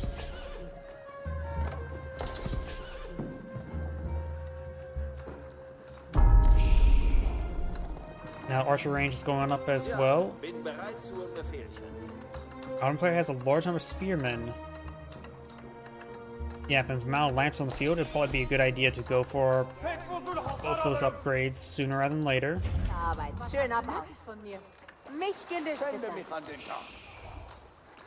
Not too terribly expensive. Each one's 350. Got more man arms from pulling field. You can always go for the elite man arms and go for some other technology. He has a lot of technology capabilities. Just leave it at that. I don't think there's not going next age anytime soon. Size itaat Lancer etmek şeref. needs some damage there on the. Does take out the Prelate. Oh, there's a cannon placement here. I thought I was trying to upgrade a spring gold, but there's a cannon placement. Sadakat fazilet amdedilir. No relic inside here. Red only has one relic, so you may need to keep that deployed inside a keep when it gets a keep deployed on the field. Red's trying to pull out some more units. Going for some hand cannoneers, so this will be useful for everything. Include Janissaries, as they do outrange Janissaries. Manners charging forward, still no bludgeons. Nor two-handed weapons, going for the two-handed weapons and the mace blunt weapons now. That's not look good for the Holy Roman Empire player. This gold deposit is his only gold deposit left at the moment. The other one's right there, so this side of the map is very important. There's no keep here. He almost has no stone for a keep. A good number of the villagers will go down. The Palace Swabia makes them pretty cheap. He does have a bit of gold to work with. That's a good number of man-at-arms. Well, a large number of man-at-arms right now. Over in the corner field. That was not a good idea. But it's being pursued. He's getting repaired on up. Palace Swabia putting some arrows to protect it. Over looks like maybe saved. And Overland will go down. Not sure where it's currently his own ruckus. One needs defensive placement. It's inside this bombard tower. Emergency repair has been activated there. Trying to torch down this battery rams. He does get one of the battery rams there. Look at the other battery ram. He will lose some villagers doing it. This battery ram is at full health. Janissaries can, of course, repaired up in combat. Right now, the bombard is doing 94 range damage. The bombard does start hitting the mangonels, so it can actually two-shots the mangonels. Very important, so he went too close to the bombard cannon. Does have 11 power range as well. Now these man-at-arms are kitted up.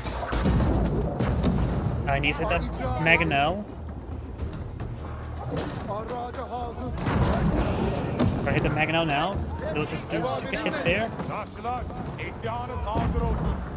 Mangonel does go down. This keep will go down. He needs to get a prelate there to pick up the relic. Perhaps put inside another bombard tower. Janissaries moving forward. Got more batteries making their way forward as well. Snip out the Ottoman force has gone down. Ottomans rely on the military schools for production for a large amount of their units. So they will take time to recover. Battery ram does go down there. Villagers pushing forward as well. Trying to force down some of these battery rams.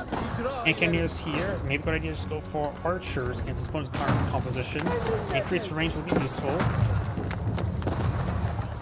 Pilot needs to pick up this relic and put it on one side of one of these towers. Got the bombard pistol going on up. Emergency repairs is now available. Trying to force down these battery rams. Could get emergency repairs on either of these towers. There's the prelate there. Does take up that tower there. Could go for emergency repair onto it now. Does do that. And puts the relic on the inside as well. There are more siege weapons here. Simon Mangonel. Time to pick up, capture both the sacred sites, which also gives him gold generation. He has enough gold to age up, just needs more food. He's down to the last remaining fish there. There's still a safe fish. Let's start playing his opponent's fish. His opponent. Are these idle? Nope, they're not idle.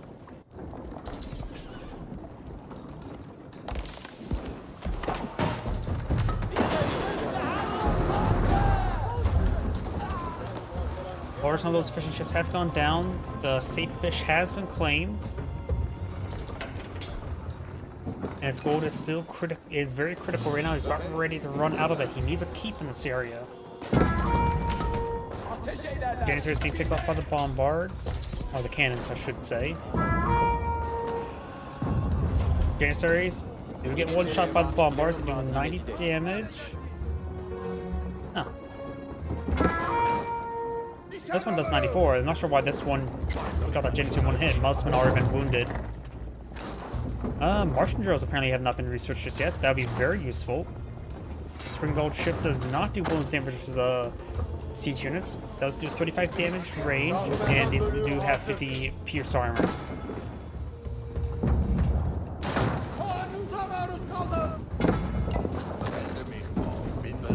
Pipe of stone. I don't think that's going to be enough stone to get keep in this area. There's some stone here. We do have a... Let's try and go to the sea gate here, which will get spotted by this outpost, which is currently not upgraded.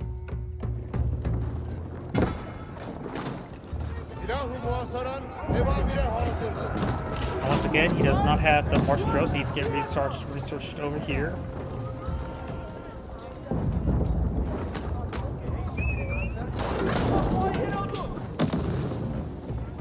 Does not set ablaze that one.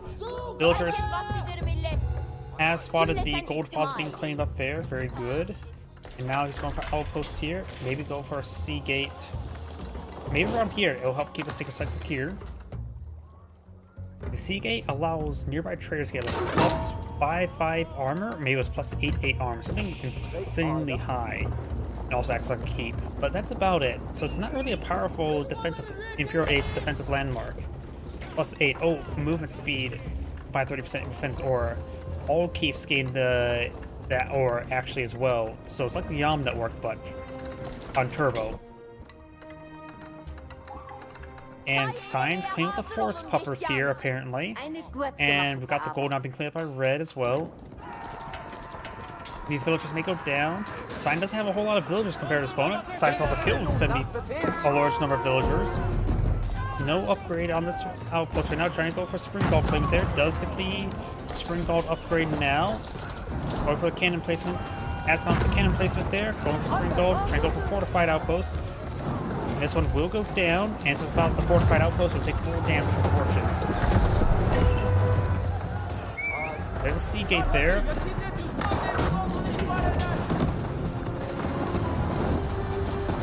Outpost will go down there. We do have a couple Culverin here. Go for the finally go for the Man Arms research. He's been denied the gold. That's the biggest problem right now. Sign's doing a good job at denying gold from his opponent. There's actually a lot of infrastructure down here as well.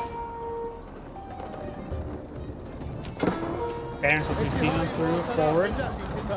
Oh, there's actually 4 sacred sites on this map, not just 2. There's actually 1 up here, down here, along with these 2. There's 4 sacred sites. A lot of sacred sites there, which actually means a lot of passive gold generation. All that gold right there is probably from those sacred sites. Right now, the Autumn player has minimal villagers, has a lot of villagers on stone, designed for some peeps, looks like.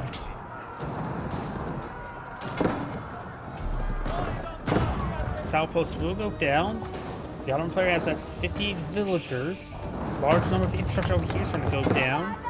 Red has no keeps here in order to help keep him secure. It has not been able to claim enough stone for that. He's trying to clean up some stone here. But right now, a large number of these villagers are getting hit along the flanks as well. He does have a good amount of outposts here. Manors will try to push way forward. He has a handful of Janissaries here in crossbows.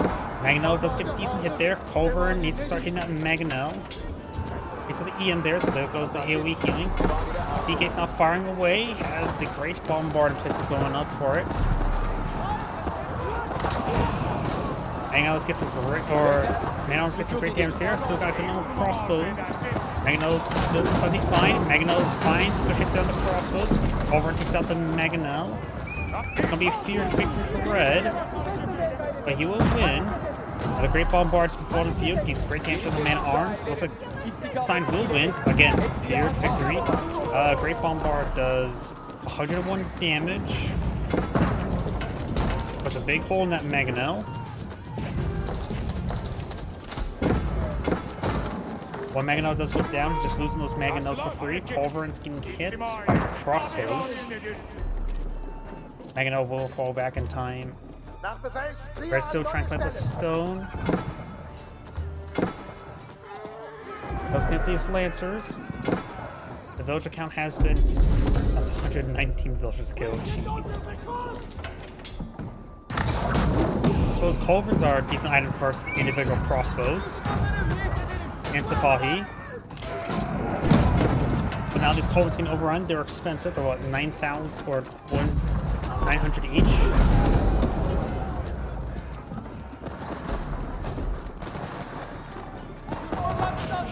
Some Janissaries now being pulled on the field as well. More of the wood's being claimed. And 6 has been decaptured, so that will reset the timer.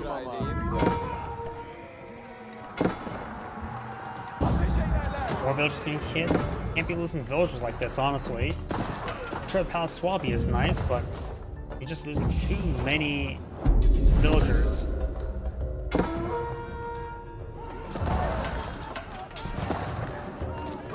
Of course, I got a good number of cannon placements everywhere.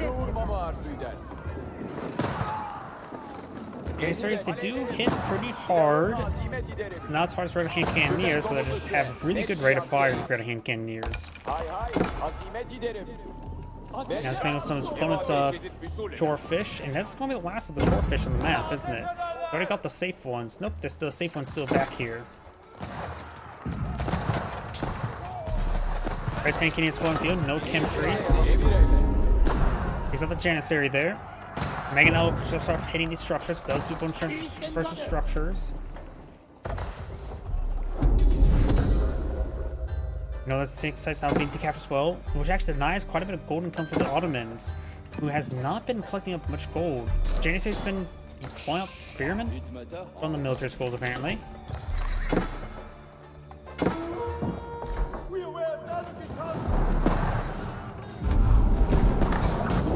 Red's starting to claw its way back in the game.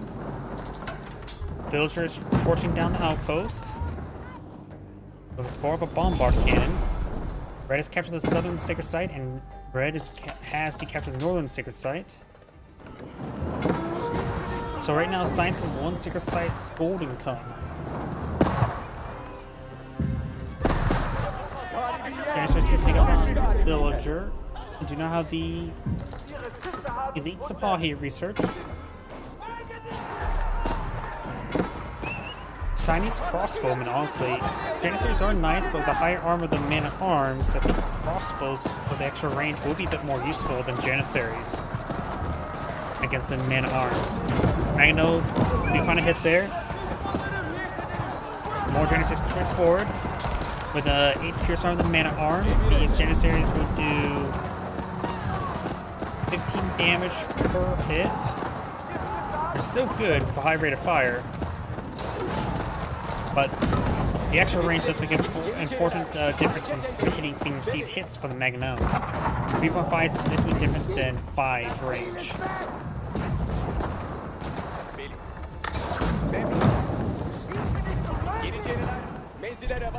He's going for some great bombards now. The Ottoman player has no real military units in the field. Going for a free great bombard there, then into Magnos, going for a defensive keep here. The Ottoman player, he's been skipping on villager production. Feels like he's been skipping on villager production. Though his opponent has killed 14, while he's killed 135. Yeah, that's a big difference. But Palace Swabia makes him make these peasants very replaceable. Not only in production speed, but also just cost. Yeah. Not upgrading this outpost right now.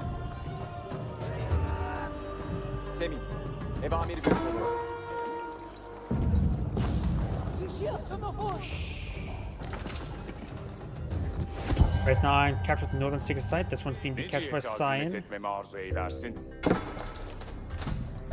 Yeah, I suppose the crossbows right now doing 27 damage per strike. I suppose Janissaries is just 23. Yeah, I suppose the higher rate of fire is similar. It's the range is probably a bit more important. Trying to avoid the Magnel fire. So right now, Red only has the 1 Magnel. Doesn't have a number of his own hand cannoneers. Outrange Janissaries.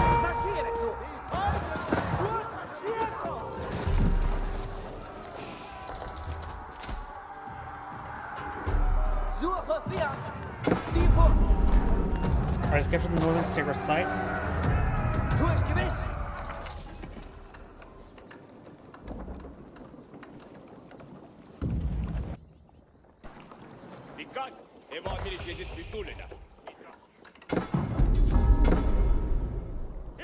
Over in Maganel, along with Alright, let's capture that sector.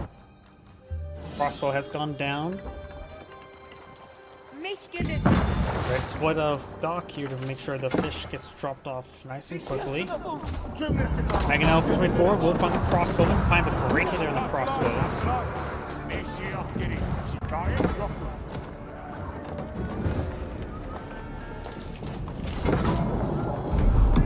Nice good hit there as well. Crossbow's trying to engage.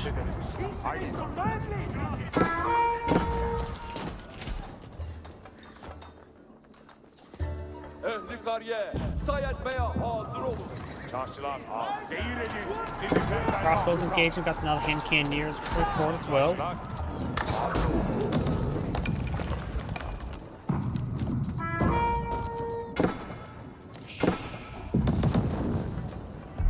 These horses want to make their way forward. Sipahi gains hits on these villagers, which I'm not sure why he's going for a dock here, honestly.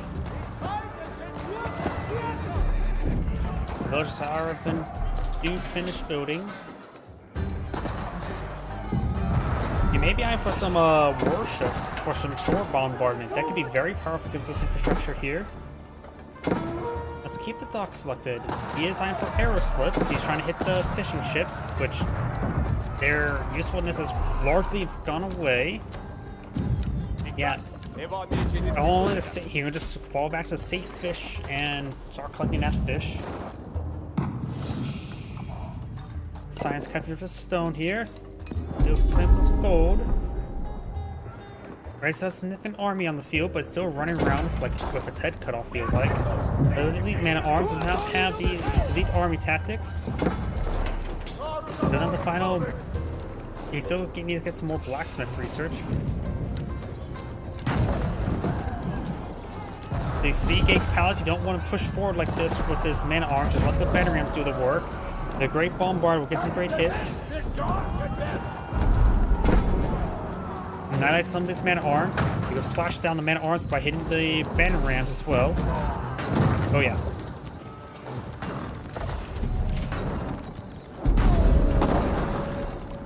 And those all 4 6 sites have been captured by red. This will give us good golden ton himself. Crossbows straight forward. Nice good hits there. Going for a warship now. Great Bombard finds a hit there. Does get it loaded up with a unit. Gain increased attack speed. Attack speed is available. Finds a good hit there. Volume advancing forward. They use the Fortitude ability to increase attack speed. Allow them to also take more melee damage in return. Karak firing some broadsides on the floor and gets annihilated by the Great Bombard. Does plus 580 versus ships. Okay, I'm not sure how much health a warship has top of my head.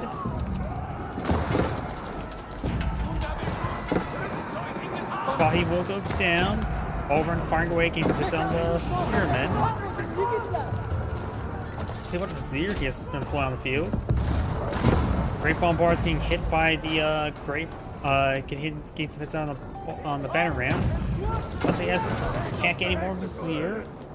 Does get out the Janissary Company as well as the other things. This is all he's going to get when it comes to Vizier.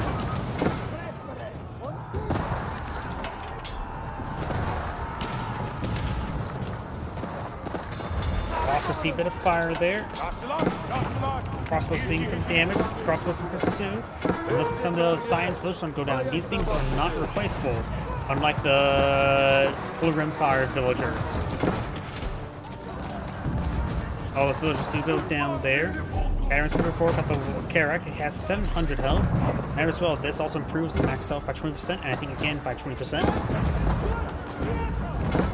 I just know that naval maps, just get it. I don't really read the details of those. It's like increased health and armor, pierce armor. Get them. Karak's now advancing on 4. They do have massive broadside. I'm pretty sure that does 3 rounds per broadside. Yep. The other 3 reference the other side of the ship. I wonder if it actually fires both sides. But one, the ships do go down. The keep does have the Great Bombard, so the bonus efforts siege, or not siege ships. And the range is 9, so the keeps can defend themselves quite easily. There's the Great Bombard. And the Karak does go down, but Sign does surrender. This Anagram saying, thank you for watching, and on to the next replay.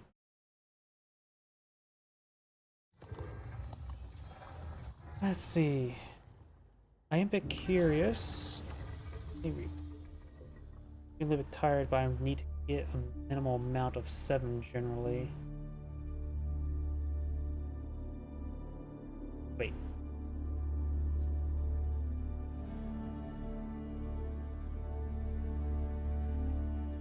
Of course, I've been overriding the same replay every single time. I just lost an entire day's worth of replays because that button likes to automatically click. I don't know why. Oh, might as well get a couple more done.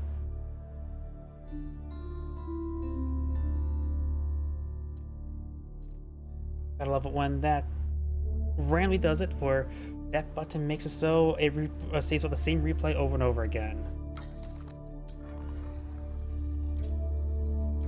I could just go to the stream, cut it up, repost it. Won't be of lower quality, but yeah.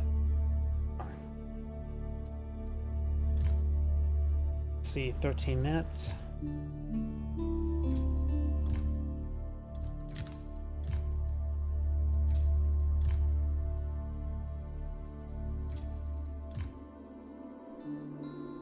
Before I do this one, and leave the rest for tomorrow for me to look at.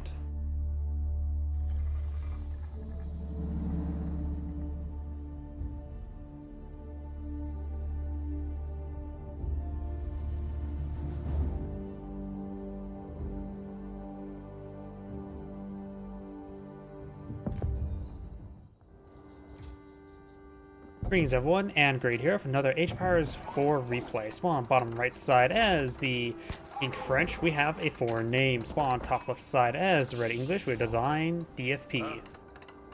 Let's see now, let's cover each player's economic benefits.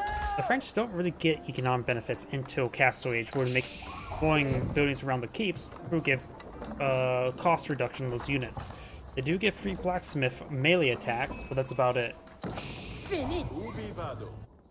As opposed to the English, where they get some of the most powerful farming benefits in the entire game, where there are farms that are half price, they gather faster if they're next to a mill, and overall, and they get eventually golden collection rate as well, which makes it so the English will have a they generally have a very powerful feudal age, especially with the, let's talk about their unique units, the Vanguard Man-at-Arms, Early Man-at-Arms, and the Longbow. Those powerful units, combination of the cheaper farms, it can make English feudal age incredibly powerful.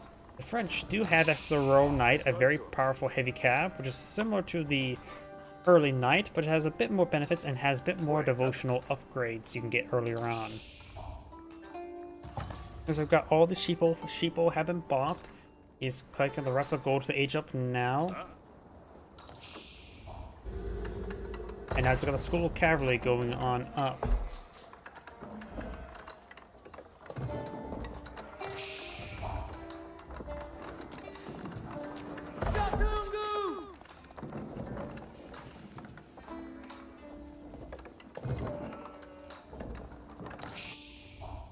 And there's the council hall going on up.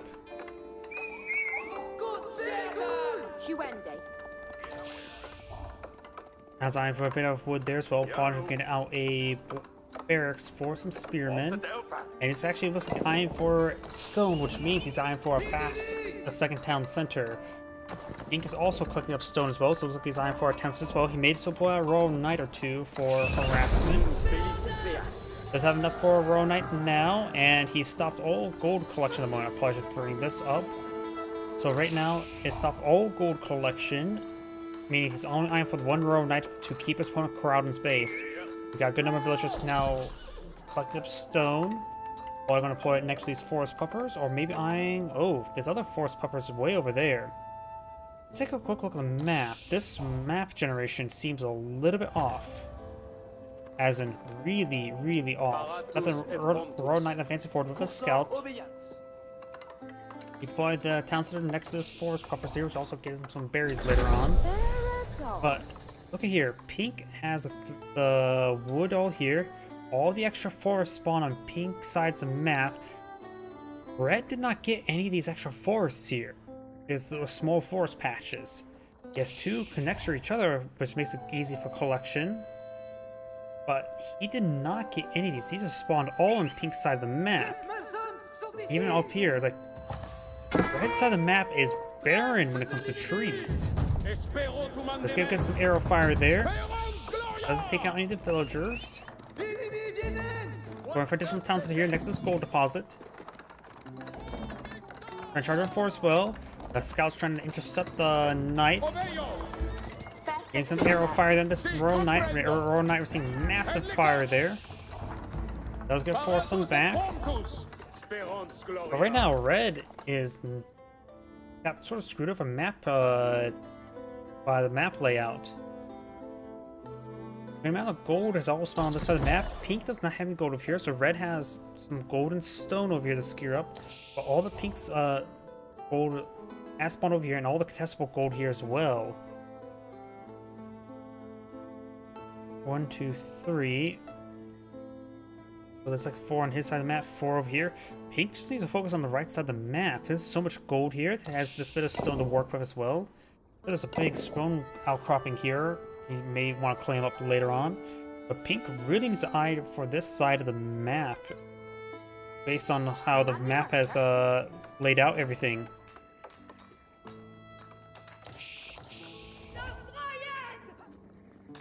Also means red has a more contestable area to focus on, and also maybe have some safer area for his own gold and stone on the side of the map. Looks like another Royal Knight's fancy on forward, a fresh one. The other one's probably back at home just getting healed on up. Cavallo ici. Oyez, oyez.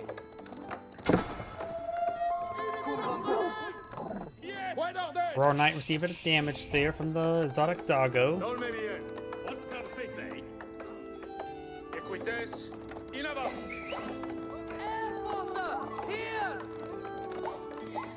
His forest puppers could be killed off by the scout there, and they'll spread them apart. Advancing forward as well. Does not have textiles research. Does see the hit there, but manages to use a combat sprint away. And the scout does go down. So, taking out the scout there, will another spotting for the French. He's going for another scout now. Going for Chivalry. This knight took a bit of damage. The other knight is wounded somewhere, way back here. This will give him some good health regen. Now we do have a second townsend, or third townsend being pulled out by Pink. This townsend has been pulled out near these forest puppers, and this is a good spot later on. Red is now eyeing for some farms here, and a mill.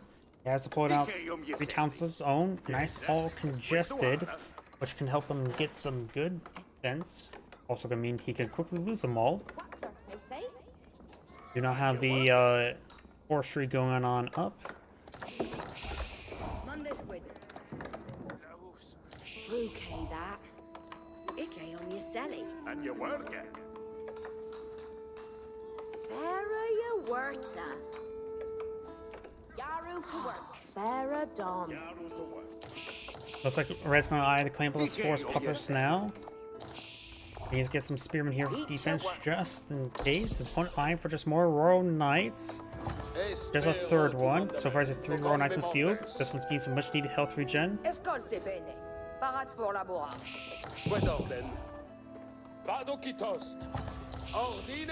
Royal Knights scout.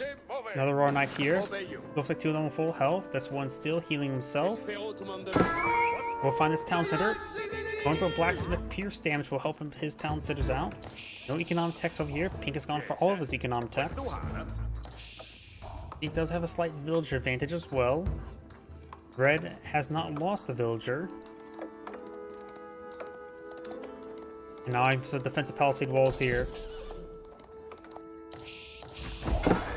I usually don't do this, but let's see what Pink has scouted out, because Pink has scouted out a good portion of the map, hasn't scouted out anything over here, but realizes a lot of gold in this region. So he may give an indication to go over here. He's eyeing to seal out these forest puppers, his opponent's forest puppers. Red, what does Red see? Red sees how barren his side of the map is. Like, seriously, this is pretty much all barren. Does get a good amount of spotting on top of his opponent's side of the map, but he realizes actually not a whole lot of trees on the side of the map.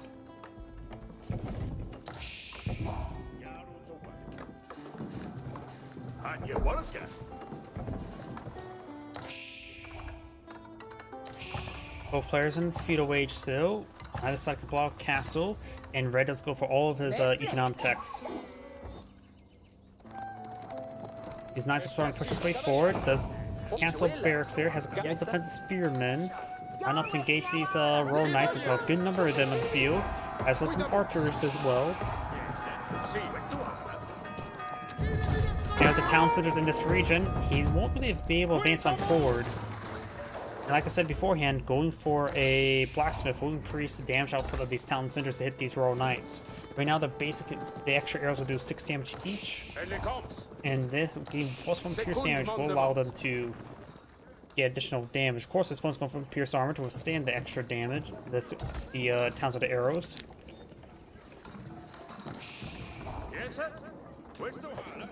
Got a good number of mills deployed on the field. He may want to claim up some of these berries as well. Egypt. Going for the White Tower, eyeing for a defensive emplacement here.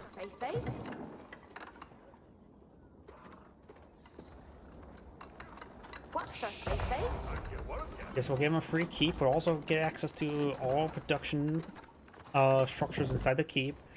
So he could go for some siege weapons if he so choose, but against the French, not so important, honestly. French right now has more villagers at the moment, but doesn't have next age going. He spent quite a bit on the military units. He could go for some knights of his own. It'll be higher quality knights for the time being. If one goes to the next age, the chance of a royal institute is very likely to make them inferior once it gets to royal bloodlines research. For more palisade walls there, very nice. There may be opening there. Looks pretty close though.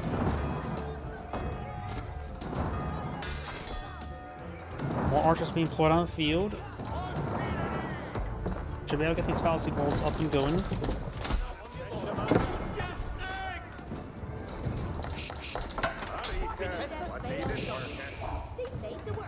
Crossbows are probably a good item, though they still get countered by the archers, and without anything in front of them, they'll have trouble staying alive around the royal knights. He does have a handful of spearmen, which will get countered by the archers as well. Guildhall going on up, very nice. I like seeing that landmark over the Royal Institute. This will give him a powerful economic landmark, which can be one of the best landmarks to generate stone. So if you go for the Red Palace, you get a lot of Arbalest emplacements. There's another line of palisade walls there. Now these royal knights push forward. Does get some hits there on the villagers. Does take out 2 of the villagers there. Third one will loop down as well. More villagers getting hit here. Out of space in this town center. Got a large number of arrows firing at these royal knights. No pierce damage, so they're taking 2 damage each. Crossbows do get some good hits there. And the castle's able to report those royal knights. 1 royal knight remains. Man armor now trying to move forward. Does not have armor clad research. Going for a blacksmith now. Castle age has been reached. I am curious what he's going for. Resource in the guild hall. It's probably some default food.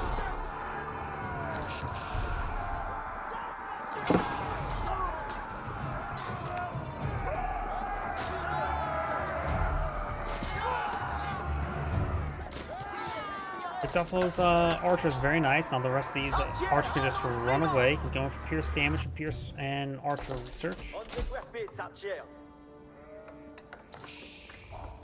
Little cavalry, he still detects such a food. That's probably just the default sledding. He probably still has not changed it. In my opinion, it's best to go for actually any of the resources would be good whenever best suits your playstyle. Just stone is something that you can get quite a large amount of. You may spot these forest puppers. These forest puppers have mostly been claimed.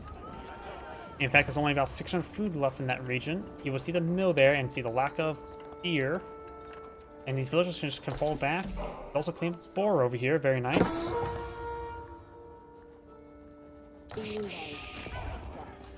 These royal knights could be pinned in a corner. Royal knight gains some hits there on these villagers, but crossbows can be hitting that royal knight, takes it out. Got some Arbaleteers now here.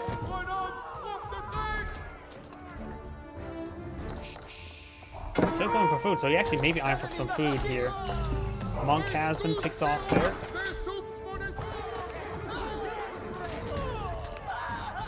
Crossbows getting some good benefits with the nearby network castles. Able to get some good hits there. Does apply passive there with the Arbiteers, but they still get overwhelmed.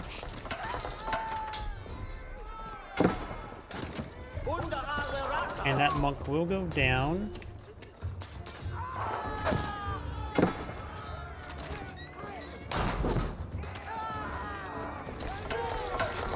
Does get a spear brace on that one as well. We'll be able to take it out.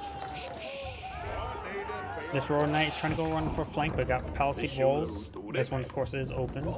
These ones have been repaired or built.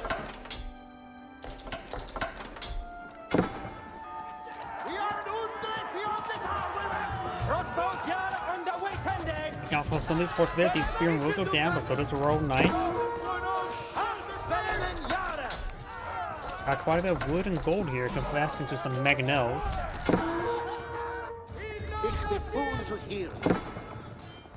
Relic will stay, or Monk will stay alive. So far, neither side has picked up a relic. Got Gambersons being researched, or increase the melee armor of Arbiteers by 5. They already have, I think, 1 inherent melee armor, right? They get like something absurd, like 9 or 10 melee armor in the end. Yeah, they do have 1 inherent melee armor.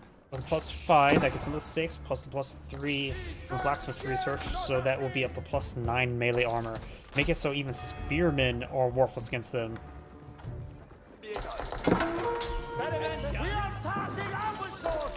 Knight getting some hits there on these lone villagers, picking up some of them off. Pink has still a superior number of villagers.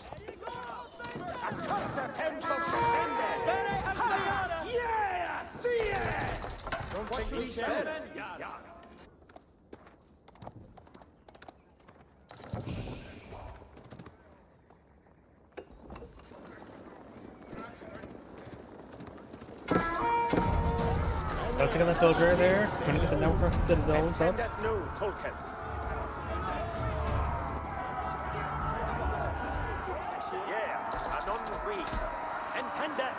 Thing is too gone.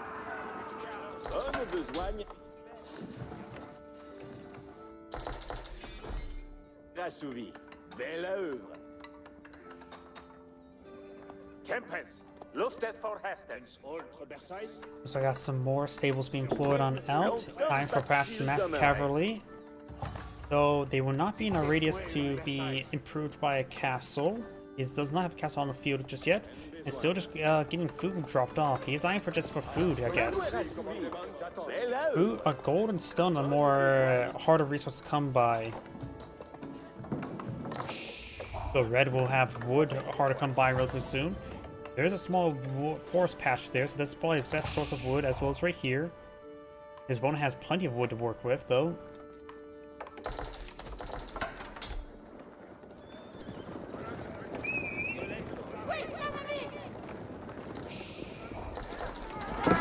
Crossbows get some good damage there. Spearman does get a good spear brace there on all the horsemen.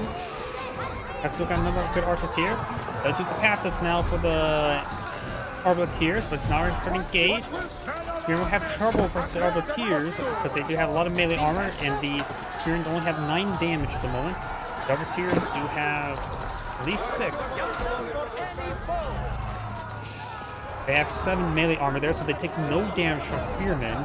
Mangonel now pull on the field as well. That should be very effective against his opponent's current composition of just infantry. Finds a massive hit there. So those horses there receive another good hit there.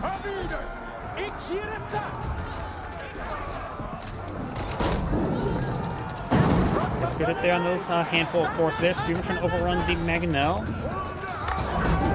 Grab the Mangonel melee, and there's not enough surface area for the Spearman to advance on forward, so he's only got so many units trying to prepare to get damage onto it. And he's trying to focus now from multiple angles there. Got a large number of villagers repairing it up. Got another Mangonel on the field.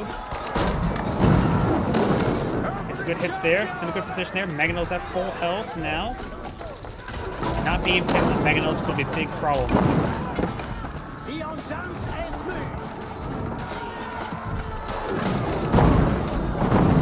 Some good damage just over here.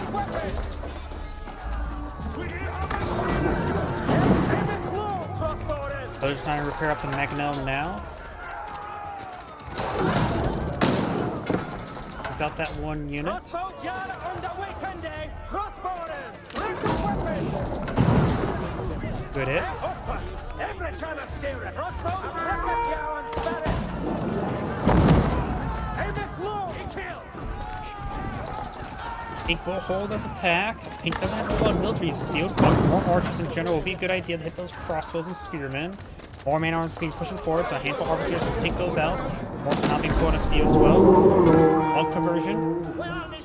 Red's monk will get shanked, and now it looks like there's a red stone wall there. Pink is eyeing for a keep here. Red's cleaning up his gold there. Red does have a keep in this region. Hitting the outpost, not the villagers cleaning the gold. Villagers sneak inside this keep. As well as the handful of arrows there will be more than plenty. I love the roads being built between those resources. Pink's starting to make a counterattack, has good mangonels here. Does get some spear braces there, get some hits there onto those spearmen with the archers though. Red's eyeing for a keep here himself. And this looks like French is almost ready to go to the next age. Oh, let's see, he couldn't go for the Royal Artillery Institute. He's probably still going to go for Red Palace. Red Palace is just a very powerful defensive placement. Especially over here, it will do some serious good protection in this region. We have some more of these structures going up. The guild hall has a good amount of food collected on up. Maybe click it, get the food going on in, and then start collecting up stone for the castles.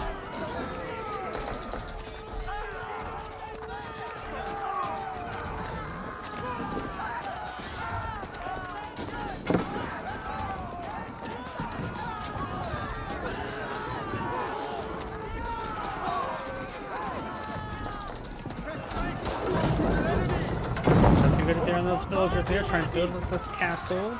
Castle's been completed. Just inside the town center there. And now there's a Red Palace going up. It is going to be arranged as a castle. So some of these villagers may get hit.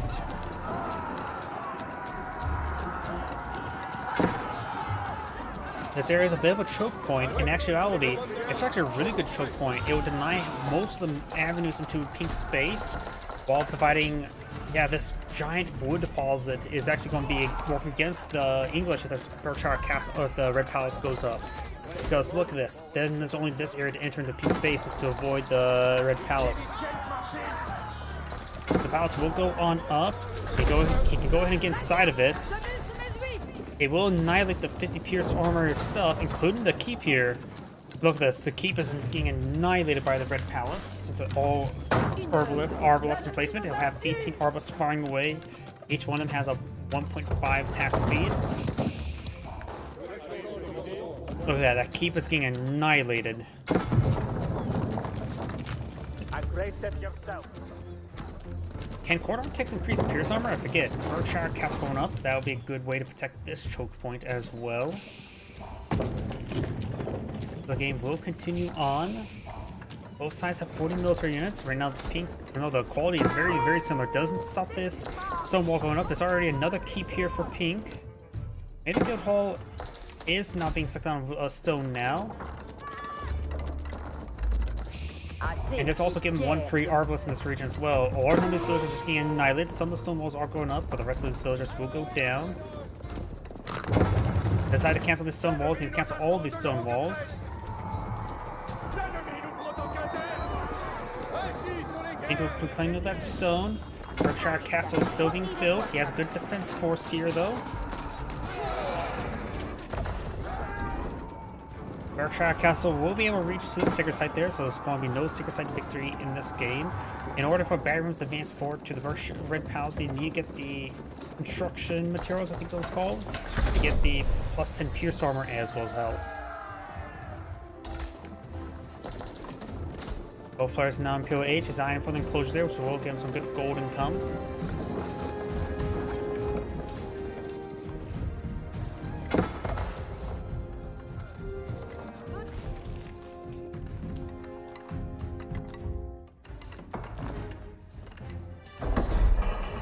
Stonewall Gate starting to go down to the Arbalist emplacement. Ossa.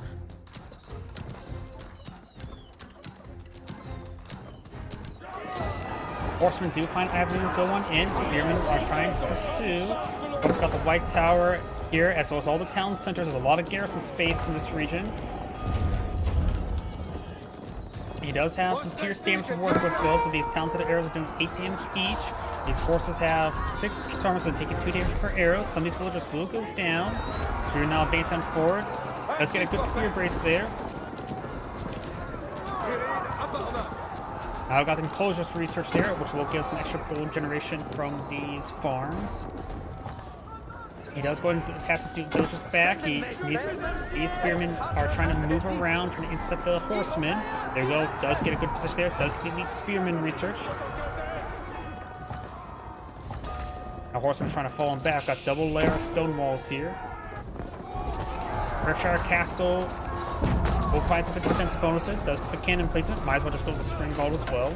We'll have enough stone for it. Got the incendiary arrows research, as well as lightweight beams on the way for the king.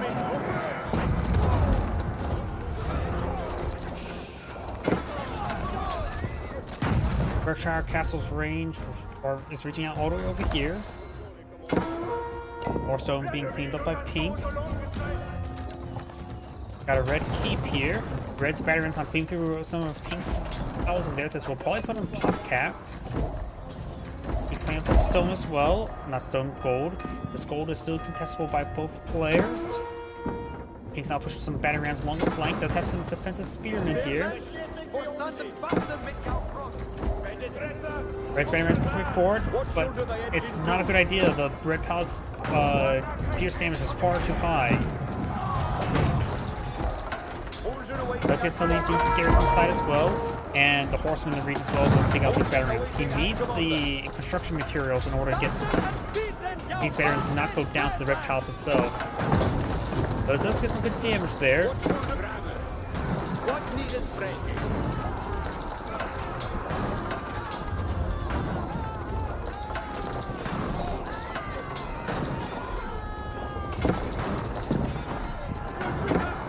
All those ground forces there, they distract quite a bit of fire there. But now these, we've got these crossbows getting hit by the Red Palace now.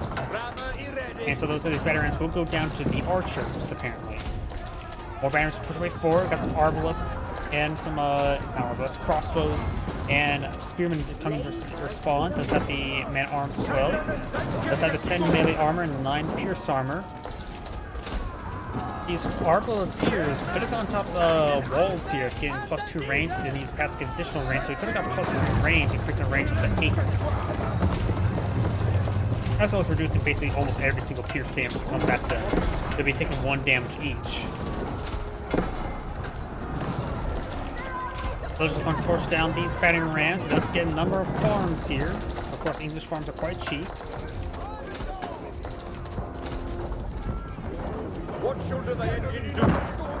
Managed to get those archers garrisoned inside the Red Palace and are ready to stop batting rams.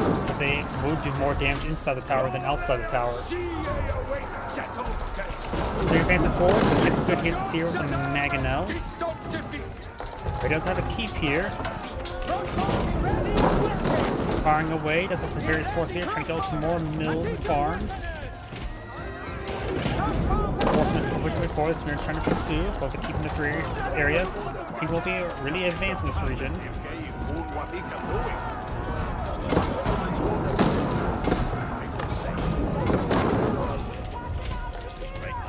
Horsemen streaming on in, receiving some various fire from the primary town centers to arrows and from the White Tower.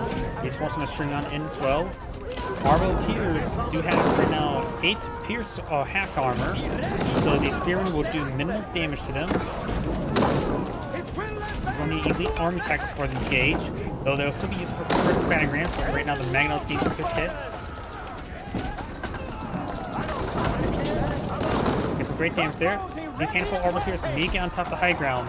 At one passive, their range will be the same as being right there. Horsemen push forward as well. Red's mounting pretty good defense here. Red has a large military to than Pink. So the quality is about the same, probably because all the battering rams and horsemen. Berkshire Castle getting some hits on these archers. Red has his own battering rams now pushing forward. And is the crossbow on top of the castle walls as well. Get plus 2 range, 6% less range damage. Locking on combat. More horsemen here as well, with some good hits. Red Stalker turning up the slope.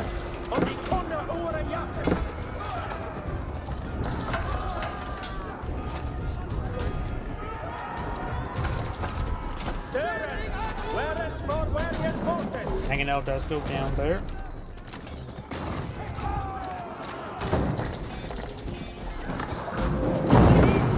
Crossbows can be hit, but crossbows in this game situation is not exactly that great. Long going probably would be a little bit better versus the horseman. Does get some crossbows actually inside the walls now. Giving plus 2 tower range, 6% less damage. Does get some of them up there and also makes them immune to horsemen. Doesn't even hit there from the Mangonel, but of course they can take it up there. Some of them got ejected up there because they attacked up here. Got another keep here to pull out by Pink. Let's see the guild hall. Has nearly 3,000 stone stored up. Right now he has soon have enough for another 3 castles. Actually he has enough 3 keeps now. And now we got the construction materials now being pulled on the field for siege works. Rolling oil being also researched as well. Got some horsemen push way forward. Councils of course provide some good defense along with the White Tower. Red has only picked up 1 relic. 1 has been carried as well by Red. He gets claimed up 3.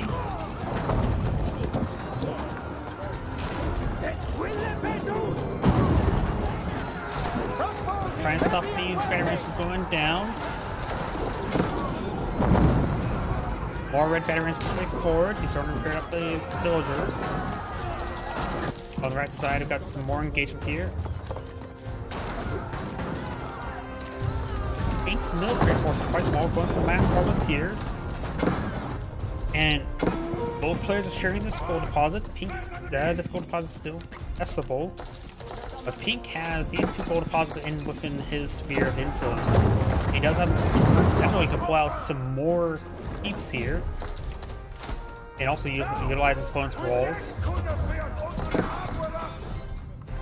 Maybe a good idea to get the guild hall to drop off that stone and start deploying out those keeps. Got some battery rams push way forward. He does not have increased pierce armor with the red palisade, so rip these guys apart.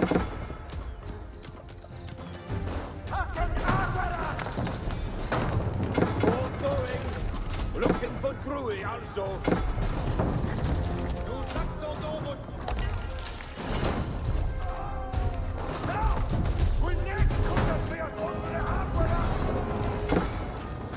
Man arms push way forward. Looks like Pink's keep here will go down. These villagers may go down as well. Pink's eyeing for more arbaleteers. Does not have military academy in the field. He's had problems with the remats.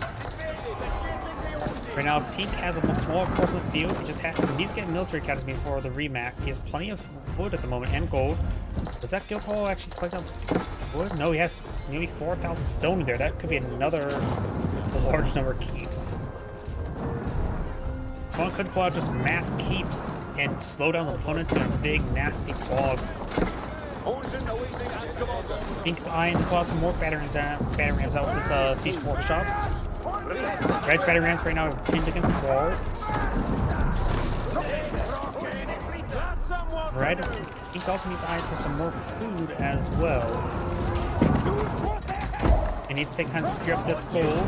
Trying to build this keep out.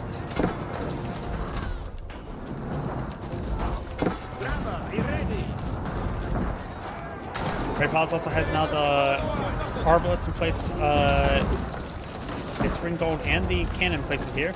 Let's get partial garrison this up as well. These Arbaleteers can send the Red Palace to increase its rate of fire, get these battered rams. Those are the plus 1 piece armor now, so now these Arbalests in place will only do like 2 damage each, 3 damage each. Which is a lot less than 13.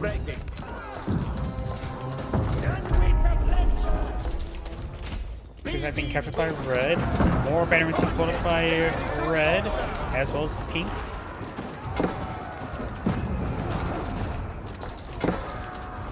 Okay, so far, good idea to get these Arbalest Tears inside the red clouds. It's a higher rate of fire and more damage. 3 times the damage against these Batarans will probably be a good idea than rather just trying to fight out with his Arbalest on the ground. Red's captured the sacred site there, getting some gold income, which both sides do need.